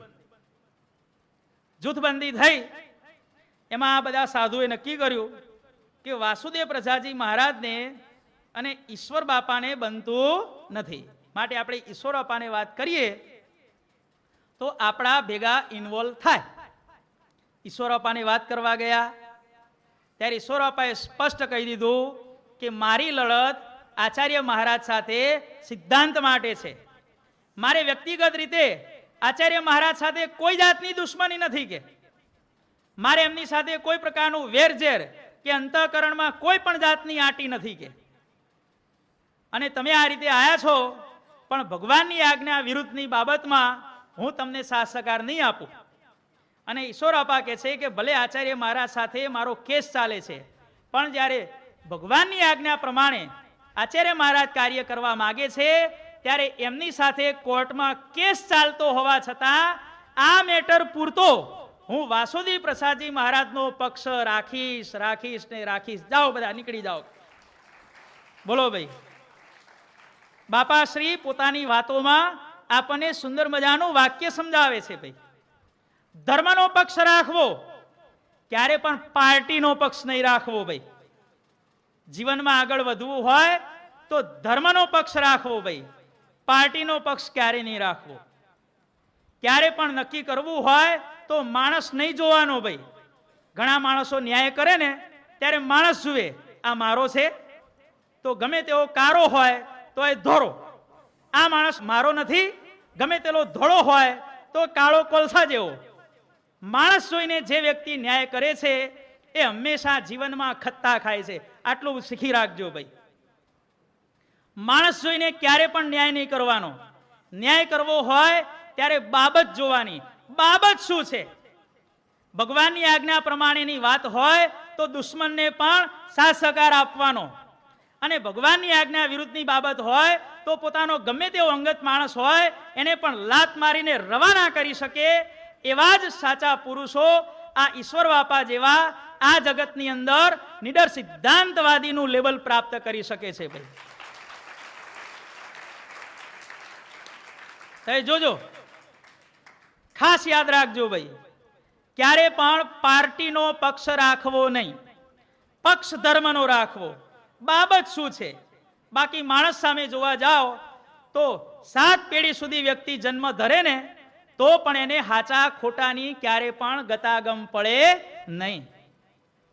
કોનો પક્ષ રાખવાનો? ભાઈ ધર્મનો પક્ષ રાખવાનો, સિદ્ધાંતનો પક્ષ રાખવાનો, ક્યારે પણ પાર્ટીનો પક્ષ નહીં રાખવાનો. આપણા ઈશ્વર બાપાએ હંમેશા ધર્મનો પક્ષ રાખ્યો છે, ક્યારે પણ પાર્ટીનો પક્ષ નથી રાખ્યો. ભાઈ આ વસ્તુ આપણે દરેકે જીવનમાં શીખવા જેવી છે. ભાઈ આટલો બધો ઈશ્વર બાપાનો વાસુદેવ પ્રસાદજી મહારાજ પ્રત્યે આટલો બધો આદર ભાવ હતો. ઈશ્વર બાપાને વ્યક્તિગત રીતે કોઈ પણ દુશ્મન નહોતો. ભાઈ અને એટલા માટે સત્સંગમાં ઘણા ઈશ્વર બાપાને અજાત શત્રુ કહેતા હતા. ઈશ્વર બાપા ઉપર ઘણાને દાજ હતી, પણ ઈશ્વર બાપાને કોઈના ઉપર દાજ હતી નહીં. ઈશ્વર બાપા ઉપર ઘણા બધાની ઈર્ષા હતી, પણ ઈશ્વર બાપાને કોઈના ઉપર ઈર્ષા હતી નહીં. ઈશ્વર બાપા ઉપર ઘણાને ખાર હતો, પણ ઈશ્વર બાપાને કોઈના ઉપર ખાર નહોતો. એટલા માટે કરીને આપણા ઈશ્વર બાપા કેવા કહેવાતા હતા? ભાઈ, નથી ઉત્પન્ન થયો શત્રુ જેને. સંતના 32 લક્ષણોમાંનું આ એક લક્ષણ છે ભાઈ, અજાત શત્રુ. આવા આપણા ઈશ્વર બાપા હતા ભાઈ. આવી રીતે સત્સંગ મહાસભાનો કેસ ઈશ્વર બાપાએ જીતી બતાવ્યો, અને કઈ રીતે વાસુદેવ પ્રસાદજી મહારાજ સાથે કોઈ પણ જાતનું અંગત વેર ઝેર રાખ્યા સિવાય. અને ચાલુ કેસ દરમિયાન આવી જ્યારે ભગવાનની આજ્ઞા પાલનની જ્યારે મેટરો સામે આવી, ત્યારે કોર્ટમાં કેસ ચાલે, અને અહીંયા જ્યારે મંદિરમાં સભા થાય ત્યારે આપણા ઈશ્વર બાપા વાસુદેવ પ્રસાદજી મહારાજને ફૂલ સપોર્ટ કરતા હોય ભાઈ. આવા આપણા ઈશ્વર બાપા હતા ભાઈ. ધર્મ શુદ્ધિમાં પણ જ્યારે બાપાશ્રી વખતે કૃપાશંકર અને જટાશંકર નામના બે ગ્રહસ્થો, કારણ કે ગ્રહસ્થોને ભગવાનની આજ્ઞાથી બે શબ્દ બોલતા આવડી ગયા, કૃપાશંકરને ને જટાશંકરને. પછી બાપાએ કીધું કે તમે અમારા સિદ્ધાંતોનો પ્રચાર કરો. એટલે આ જટાશંકર ને કૃપાશંકર ગામડે ફરી ફરી અને બાપાના સિદ્ધાંતોનો, બાપાના મહિમાનો પ્રચાર કરવા માંડ્યા. શરૂઆતમાં સારું ચાલ્યું, પણ ગ્રહસ્થોને સંતો જેવી બંધી હોય ભાઈ, બૈરા જોડે બોલવાનું નહીં, બૈરા અમે જોવાનું નહીં, આવી બંધી ગ્રહસ્થને તો હોય નહીં. બારે ભાગોળો ગ્રહસ્થ અને ખુલ્લી હોય. એટલે પરિણામ શું આવ્યું? એકની એક જગ્યાએ વારંવાર જવાનું થયું. એટલે આ કથા વાર્તા કરી પ્રચાર કરનારા આ જટાશંકર ને કૃપાશંકર ધીરે ધીરે સ્ત્રીઓના પ્રસંગમાં આવવા માંડ્યા ભાઈ. જો માણસને મોક્ષમાં વિઘ્ન ક્યાં થાય છે? બૈરાઓના પ્રસંગમાં આવવા માંડ્યા, એટલે ભગવાન થઈને પૂજાવા માંડ્યા. ભગવાન થઈને પૂજાવા માંડ્યા એનો મતલબ ખ્યાલ છે તમને બધાને ભાઈ? શાસ્ત્રમાં શાસ્ત્રની રીતે લખાણ થાય, પણ શાસ્ત્રમાં જ્યારે પણ એવું લખાણ આવે કે આ માનકુવામાં જેમ દમો બ્રાહ્મણ ભગવાન થઈ પડ્યો હતો, આ વ્યક્તિ ભગવાન થઈને પૂજાતો હતો, એનો મતલબ એવો થાય છે કે એ વ્યક્તિ પોતાને માનનારા જે હરિભક્તો કે એના લાગતા વળગતા જે હતા એની બેન દીકરીઓ જોડે વ્યભિચારનું કર્મ કરતો હતો. આપણા પુસ્તકોમાં એવું લખવાનું આવે ને કે આ તો ભગવાન થઈને પૂજાય છે. ભગવાન થઈને પૂજાય છે એટલે વેશ્યાવાળો શરૂ કર્યો ભાઈ, તમને ચોખ્ખી ભાષામાં કહી દઈએ. આવી રીતે પ્રસંગમાં આવવાથી આ જટાશંકર ને કૃપાશંકર બહુ મહાજ્ઞાની હતા ભાઈ. એટલા બધા જ્ઞાની કે સંતો પણ એની આગળ પાછા પડી જતા. પણ સ્ત્રીઓના પ્રસંગમાં જ્યારે આવ્યા, ધર્મભ્રષ્ટ થયા, ત્યારે બાપાશ્રીએ બંનેને સત્સંગ બહાર કરી દીધા ભાઈ. અને ત્યારે એ સમયે આપણા ઈશ્વર બાપાએ જટાશંકર અને કૃપાશંકરનો પક્ષ ન રાખતા કોનો પક્ષ રાખ્યો? આપણા બાપાશ્રીનો પક્ષ રાખ્યો ભાઈ. વૃંદાવન સ્વામીને બાપાશ્રી પાસે દર્શન કરવા લઈ જઈ અને ઓળખાણ કરાવનારા કોણ હતા? આ બે જણ જ હતા ભાઈ, જટાશંકર ને કૃપાશંકર. પછી શું થયું? જુદા પડ્યા, બાપાશ્રીએ વિમુખ કર્યા. પછી વૃંદાવન સ્વામી પાસે આ જટાશંકર ને કૃપાશંકર ગયા. વૃંદાવન સ્વામી અમારા ભેગા આવી જાઓ. એ સ્વામી કહેલા તમે બાપાને કેમ મૂક્યા? અને તમે ક્યાં એટલું બધું સારું આચરણ છે તમારું, કે હું તમારા ભેગો નહીં આવું, કે હું તો બાપાના ભેગો રહીશ કે. અને વૃંદાવન સ્વામી આ પ્રમાણે કીધું ને, પેલો જટાશંકર કે હવે તું ધામમાં આય, કે તુકારો કર્યો વૃંદાવન સ્વામીને. હવે તું ભગવાનના અક્ષરધામમાં તારી તાકાત હોય ને તો પેસજે, કે અક્ષરધામમાં હું ભૂંગળો લઈને દંડા લઈને ઉભો રહીશ, કે તારામાં તાકાત હોય તો ધામમાં પહેજે, કે. એટલે વૃંદાવન સ્વામી ડરી ગયા કે મારું વાલું ધામમાં જવાનું થાય અને ધામના દરવાજે મારો લા દંડા લઈને ઉભો હોય તો ધામમાં પહેવું કઈ રીતે? કારણ કે ભગવાન તો મય બેઠા હોય ભાઈ. અહીં મંદિરમાં પહેવું હોય અને મંદિરના દરવાજે કોઈ દંડો લઈને ઉભો હોય, બાપા તો મંદિરમાં બેઠા હોય ભાઈ. બાપાએ કીધું એક તું દર્શન કરવા આવજે, પણ દરવાજે તમને કોઈ રોકી રાખનારો મળે, શું કરો તમે? એટલે વૃંદાવન સ્વામીને થયું કે મારું વાલું આવું થાય તો મારે શું કરવું? એટલે એમણે બાપાશ્રીને વાત કરી, બાપા હારું બહુ ટેન્શન થઈ ગયું છે. બાપા કહે તમારા સાધુની શું ટેન્શન? કે તો કે આવું થયું છે. ત્યારે બાપા કે હવે જ્યારે તમને મળવા આવે ને ત્યારે તમારે કહી દેવાનું કે જે ધામમાં દંડા અને ભૂંગળો હોય એ ધામમાં હું આવવાનો નથી. શું ભાઈ, સમજી ગયા ને બધા ભાઈ? હથિયારો કયા ધામમાં હોય ભાઈ? યમપુરીમાં હોય ભાઈ. તું તાર ઉભો રહેજે, મારી વાટ જોઈ, અનંત કોટી કલ્પ સુધી ઉભો રહેજે મારી વાટ જોઈને. અને તું કહે છે ને કે હું દરવાજે ઉભો રહેવાનું, તારું નક્કી.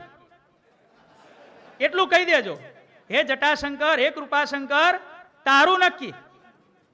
જા કે તારાથી થાય કરી લેજે, જાઓ આટલું કહી દેજો. કે આપણે ક્યાં યમપુરીમાં જવાનું છે સ્વામી? ભલે ને યમપુરીના દરવાજે ઉભો રહેતો, કે આપણે ત્યાં લેવા કે દેવા, મેલો છાલ. કે સાહેબ વૃંદાવન છે કે હાશ, હવે શાંતિ થઈ. જો ભાઈ, આવા જટાશંકર, કૃપાશંકર જેવા મહાવિદ્વાન ગ્રસ્તો હતા, પણ જ્યારે આવી રીતે આચાર ભ્રષ્ટ થયા ત્યારે ઈશ્વર બાપાએ એમનો સહેજ પણ સંબંધ રાખ્યો નથી. આવા સિદ્ધાંતવાદી અને બાપાશ્રીનો પક્ષ રાખનાર આપણા ઈશ્વર બાપા હતા ભાઈ. જો આ પ્રમાણે બાપાશ્રીનો પક્ષ આપણા ઈશ્વર બાપાએ રાખ્યો ભાઈ. આપણા ઈશ્વર બાપા કેવા હતા એનું વર્ણન કરતા કે છે કે બાપાશ્રીના કહેવાથી આપણા ઈશ્વર બાપાએ સત્સંગની કેવી સેવા કરી. આખા એ કારણ સત્સંગમાં એટલો બધો જે બધો અવ્યવસ્થાનો જે બધો ભરાવો થઈ ગયો હતો, ઈશ્વર બાપાએ દૂર કર્યો.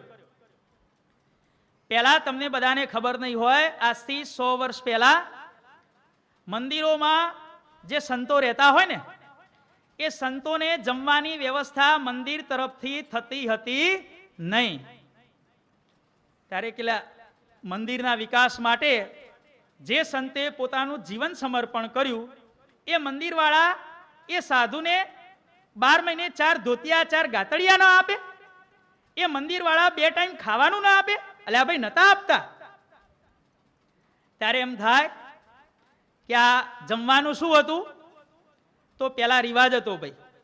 આપણા સ્વામિનારાયણ સંપ્રદાયમાં જેટલા પણ ગામડે ગામડે મંદિરો હતા ને, ત્યાં એવો રિવાજ રાખવામાં આવેલો કે જ્યારે જ્યારે પણ દર્શન કરવા જઈએ ત્યારે મુઠ્ઠી અનાજ લઈને જવાનું. દર્શન કરવા જઈએ ત્યારે મુઠ્ઠી બાજરી, મુઠ્ઠી ઘઉં, ચોખા, દાળ, જેને જે લેવું લઈ જાય. બધાએ ગામડાનું અનાજ ભેગું થઈ અને આવે જ્યાં સંતો રહેતા હોય ત્યાં જાય, અને એ અનાજ ભેગું થાય એમાંથી સાધુને જમવાનું ભાઈ. આવી કંગાલ વ્યવસ્થા પેલા સ્વામિનારાયણ સંપ્રદાયમાં હતી ભાઈ. અને ઘી તેલ માટે શું? ઉત્તરાયણના દિવસે સંતોએ જોડી નીકળવાનું. આ કડીવાળાને ખબર હશે, બરોબર ને લાલભાઈ? પેલા સંતો કડીમાં જોડીએ નીકળતા. કેમ? કે ભાઈ ગામડે ગામડેથી અનાજ તો આવે, ભલે આ વઘાર કરવા માટે ઘી ને તેલ તો જોઈએ ને ભાઈ. તો એના માટે શું કરવાનું? ઉત્તરાયણના દાડે જોડીએ નીકળવાનું અને એમાંથી 12 મહિનાનું ઘી તેલ ભેગું કરી લેવાનું અને એમાંથી ચલાવવાનું. આવી કંગાલ વ્યવસ્થા હતી ભાઈ. ત્યારે ઈશ્વર બાપાએ આચાર્ય મહારાજને કીધું કે મહારાજ, આ સંતોએ મંદિરના વિકાસ માટે જીવન સમર્પણ કર્યું, અને એ સંતોને તમે 12 મહિને 4 ધોતિયા 4 ગાતડિયા ને 2 ટાઈમ જમવાનું ના આપી શકો તો આ મંદિરનો પૈસો શું કરવાનો? કે આવી રીતે મગજમારી કરી અને પછી ઈશ્વર બાપાએ સંતોને જમવાની વ્યવસ્થા ટ્રસ્ટ તરફથી થાય એવો બંદોબસ્ત કર્યો. આવી અદ્ભુત સેવા આપણા ઈશ્વર બાપાએ કારણ સત્સંગની કરેલી છે ભાઈ. કેવું પ્રચંડ વ્યક્તિત્વ છે, વિચાર તો કરો ભાઈ. કે આચાર્ય મહારાજને કે આ પ્રમાણે વર્ષોથી ચાલે છે, હવે નહીં ચાલે. કોણ કહી શકે ભાઈ? જે નિડર સિદ્ધાંતવાદી હોય એ કહી શકે ભાઈ. અને પછી બધાય મંદિરોમાં મંદિર તરફથી સંતોને જમવાની વ્યવસ્થા થઈ. અને એટલા માટે જ્યારે પહેલા કોઈ પણ છોકરાને સાધુ થવું હોય ને, ત્યારે એના મા બાપ ના પડતા. ભૂખે મરતા હોય તે સાધુ થાય. કેમ એવું કહેવામાં આવતું ભાઈ? કારણ કે મંદિરમાં જઈને આટલામાંથી જ ચલાવવાનું ભાઈ. મુઠ્ઠી મુઠ્ઠી આવે એમાંથી ખાવાનું. એટલા માટે પહેલા મા બાપ ના પાડતા કે બેટા તું મંદિરમાં જાય છે, પણ તું ઘેડો થઈશ પછી તને જ્યારે તાવ આવશે ને ત્યારે આ મંદિરવાળા મારાવાળા તને મેલેરિયાની ગોળીએ નહીં આપે. કે શું મંદિર લઈને પડ્યો છે? કે સાધુ નથી થવાનું. કે પેલા મા બાપ વિરોધ કરતા. પાકા સત્સંગી હોય પણ પોતાના છોકરાને સાધુ ન થવા દેતા. એનું મૂળ કારણ આ હતું ભાઈ. હવે એવું કારણ રહ્યું નથી ભાઈ. એટલે ઈશ્વર બાપાએ સંત મંડળની વૃદ્ધિ કેમ થાય એનું અગાઉથી વિઝન જોઈ અને ઈશ્વર બાપાએ આવો સત્સંગમાં જબરજસ્ત ફેરફાર કરાયો. આવી અદ્ભુત સેવા. અને સંતો પૈસા રાખતા કેમ થઈ ગયા હવે ખ્યાલ આવી ગયો ને તમને. મંદિર તરફથી સાધુને મેલેરિયા થયો હોય તો મંદિર વાળા ક્લોરોક્વિનની ગોળી ના લે ભાઈ. એટલે પછી અમારે સાધવા પડે, રણછોડભાઈ 10 ગોળી ભાઈ સાહેબ લેતા આવજો ને, તાવ આવ્યો છે ભાઈ, પેરાસિટામોલ હરિભાઈ લેતા આવજો ને, કેવું પડે ભાઈ. પેલાલ ભાઈ કે આ જગો અમને કશું ના હાલે હો, સ્વામી જતા રહો, હપ હપ એમ કરે ભાઈ. અને અત્યારે તો માગો એટલા ભાઈ.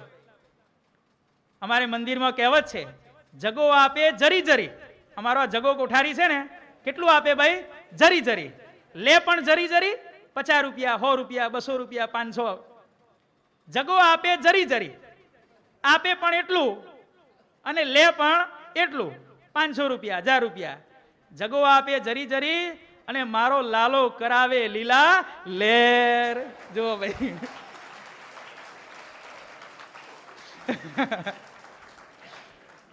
પછી લાખ રૂપિયા, 2 લાખ, 5 લાખ, 50 લાખ, કરોડ, 2 કરોડ જોઈતા હોય તો જગલા જોડે નહીં જવાનું હો. એ જગાની રેન્જ વારની વસ્તુ છે. છૂટક માલના વેપારી જગાભાઈ અને જથ્થાબંધ માલના વેપારી અમારા લાલભાઈ કોઠારી. એ બધી બલિયારી કોને છે ભાઈ? આપણા ઈશ્વર બાપાની બલિયારી છે ભાઈ. જો ભાઈ, ભગવાને એમના ધામમાંથી મોકલેલા ઈશ્વર બાપાએ આવી સત્સંગની સેવા કરી છે ભાઈ. વિચાર કરો કે ઈશ્વર બાપાનું વ્યક્તિત્વ કેટલું બધું અદ્ભુત કક્ષાનું હશે ભાઈ.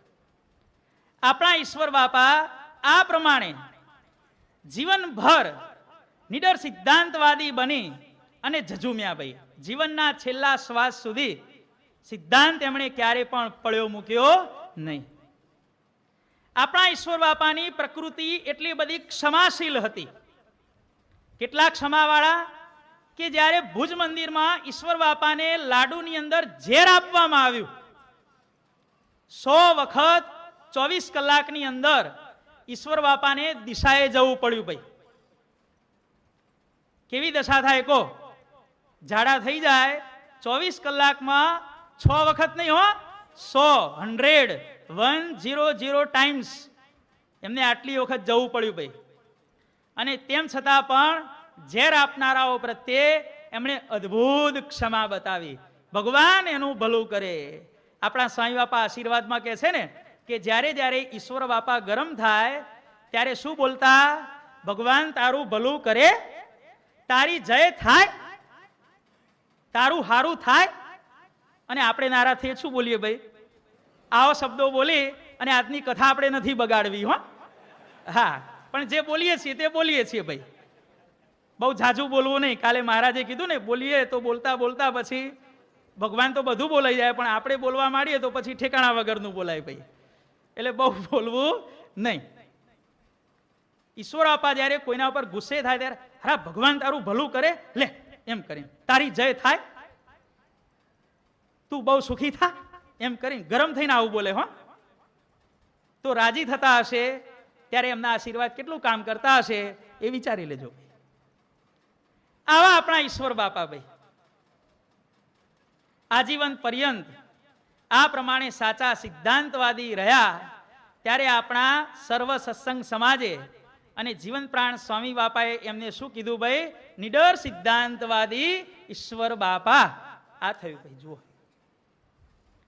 આપણા ઈશ્વર બાપાએ પોતાના જોગમાં જે જે આવ્યા એને બાપાશ્રીમાં જોડવાનું કામ કર્યું ભાઈ.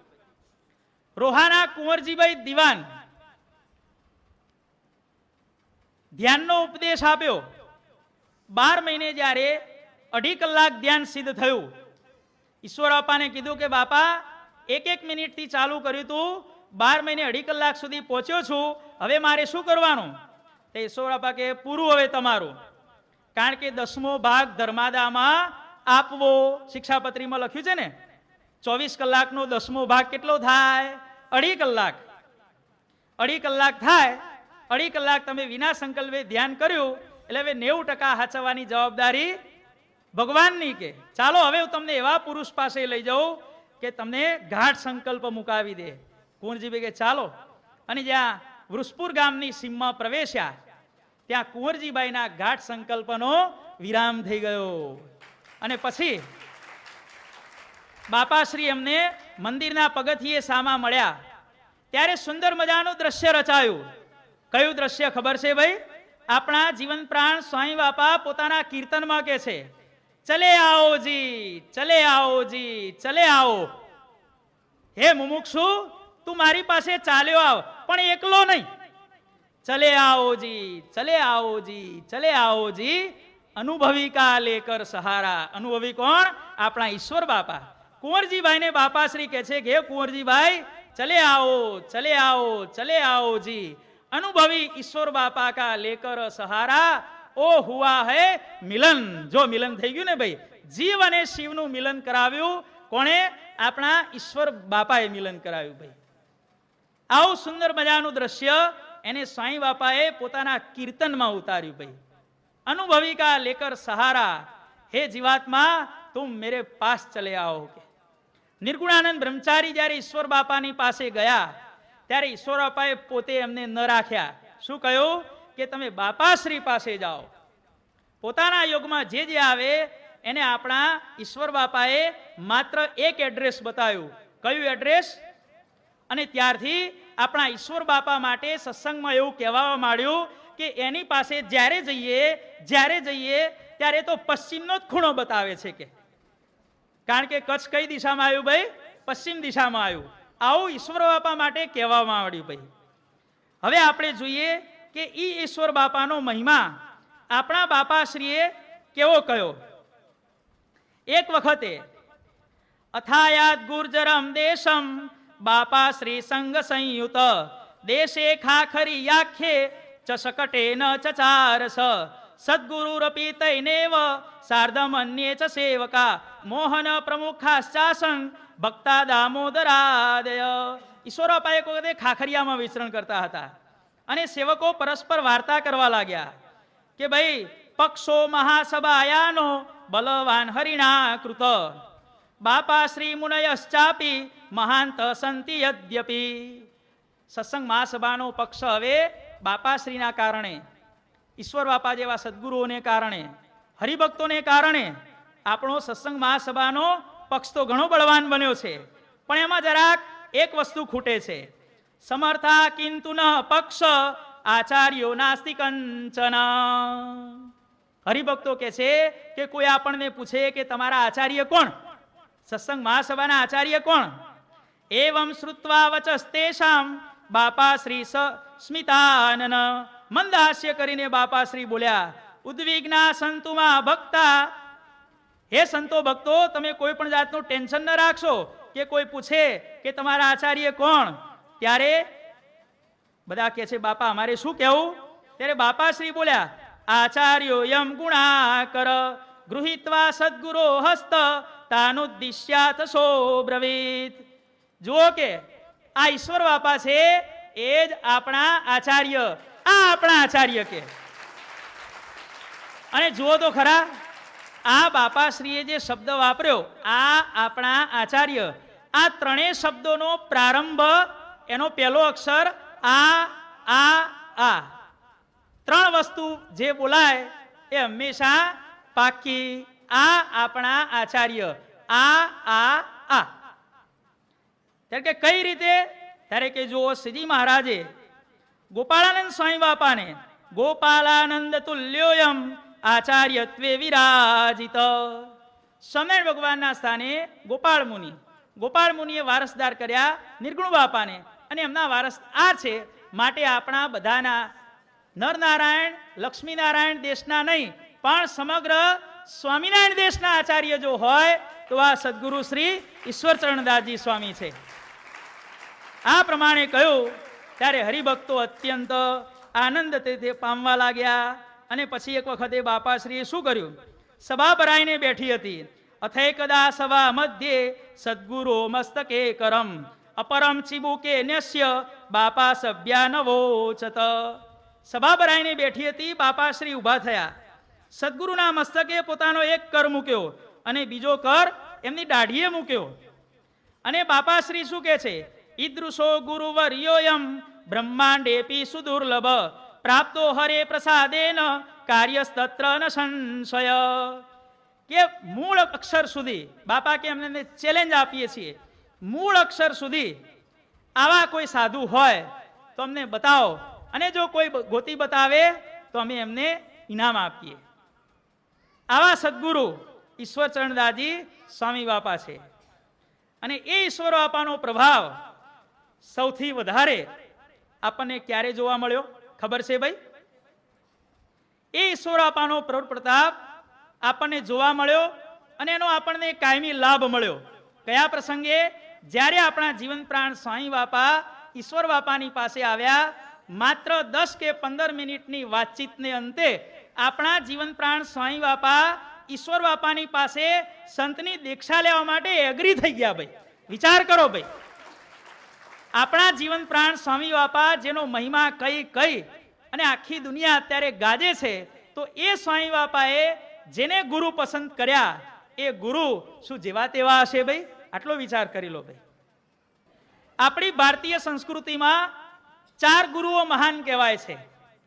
સૌથી પહેલા સમર્થ સ્વામી રામદાસ સ્વામી, કે જેમણે છત્રપતિ શિવાજીને ટ્રેન કરી અને હિન્દુ ધર્મનું રક્ષણ કર્યું. બીજા ગુરુ કહેવાય છે રામકૃષ્ણ પરમહંસ, કે જેમણે સ્વામી વિવેકાનંદને તૈયાર કરી અને દેશ પરદેશમાં હિન્દુ સંસ્કૃતિનો પ્રચાર કરાવ્યો. ત્રીજા ગુરુ સદગુરુ શ્રી રામાનંદ સ્વામી, કે જેમણે આપણને ઉપાસ્ય ઈષ્ટદેવ સ્વામિનારાયણ ભગવાન આપ્યા.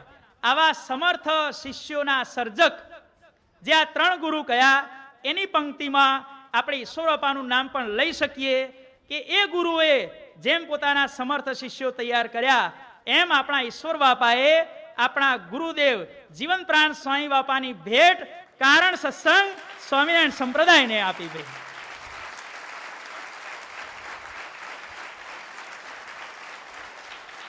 હવે આ પ્રમાણે ઈશ્વર બાપાનું સૌથી મોટામાં મોટું કાર્ય કોઈ આપણને પૂછે કયું? જીવન પ્રાણ સ્વામી બાપાને દીક્ષા આપી એ ઈશ્વર બાપાના જીવનનું સર્વશ્રેષ્ઠ કાર્ય ભાઈ. આ ઈશ્વર બાપાનો મહિમા જીવન પ્રાણ સ્વામી બાપા કહે છે કે કેટલો કહું. હવે આગળની કથા આપણને જીવન પ્રાણ સ્વામી બાપા આવતીકાલે સંભળાવશે. અબજીયતિ મુખાબ્જત પ્રજાતામ અમૃત સમાન ગિરમ નિશમ્ય સર્વે અથ સદસિગતા પ્રમોદમાપ્તા મુનીશ્વર ભક્ત ચયાવ વંદિરેતમ. ઇતિ શ્રી સ્વામિનારાયણ ગાદી આદ્યાચાર્ય પ્રવર સનાતન ધર્મ સમ્રાટ ધર્મ ધુરંધર અષ્ટોત્તર સહસ્રોપમ જીવન પ્રાણ શ્રી મુક્ત જીવન સ્વામી બાપા વિરચિતે શ્રી સ્વામિનારાયણ બાપા ચરિત્રામૃત સાગરે શ્રી કારણ સત્સંગ શાસ્ત્રે નવમ પ્રવાહે બાપા શ્રી પ્રદર્શિત સદગુરુ મહાત્મય વર્ણન નામ અષ્ટમસ્તરંગ. બોલો અક્ષરધામનાધિપતિ સ્વામિનારાયણ બાપાની જય, ઘનશ્યામ મહારાજની જય, હરિકૃષ્ણ મહારાજની જય, સહજાન સ્વામી મહારાજની જય, બાપાશ્રીની જય, સદગુરુશ્રીની જય, સ્વામિનારાયણ ગાદીનાથ્યાચાર્ય પ્રવર ધર્મ ધુરંધર સનાતન ધર્મ સમ્રાટ પરમ કલ્યાણકારી જીવન પ્રાણ સ્વામી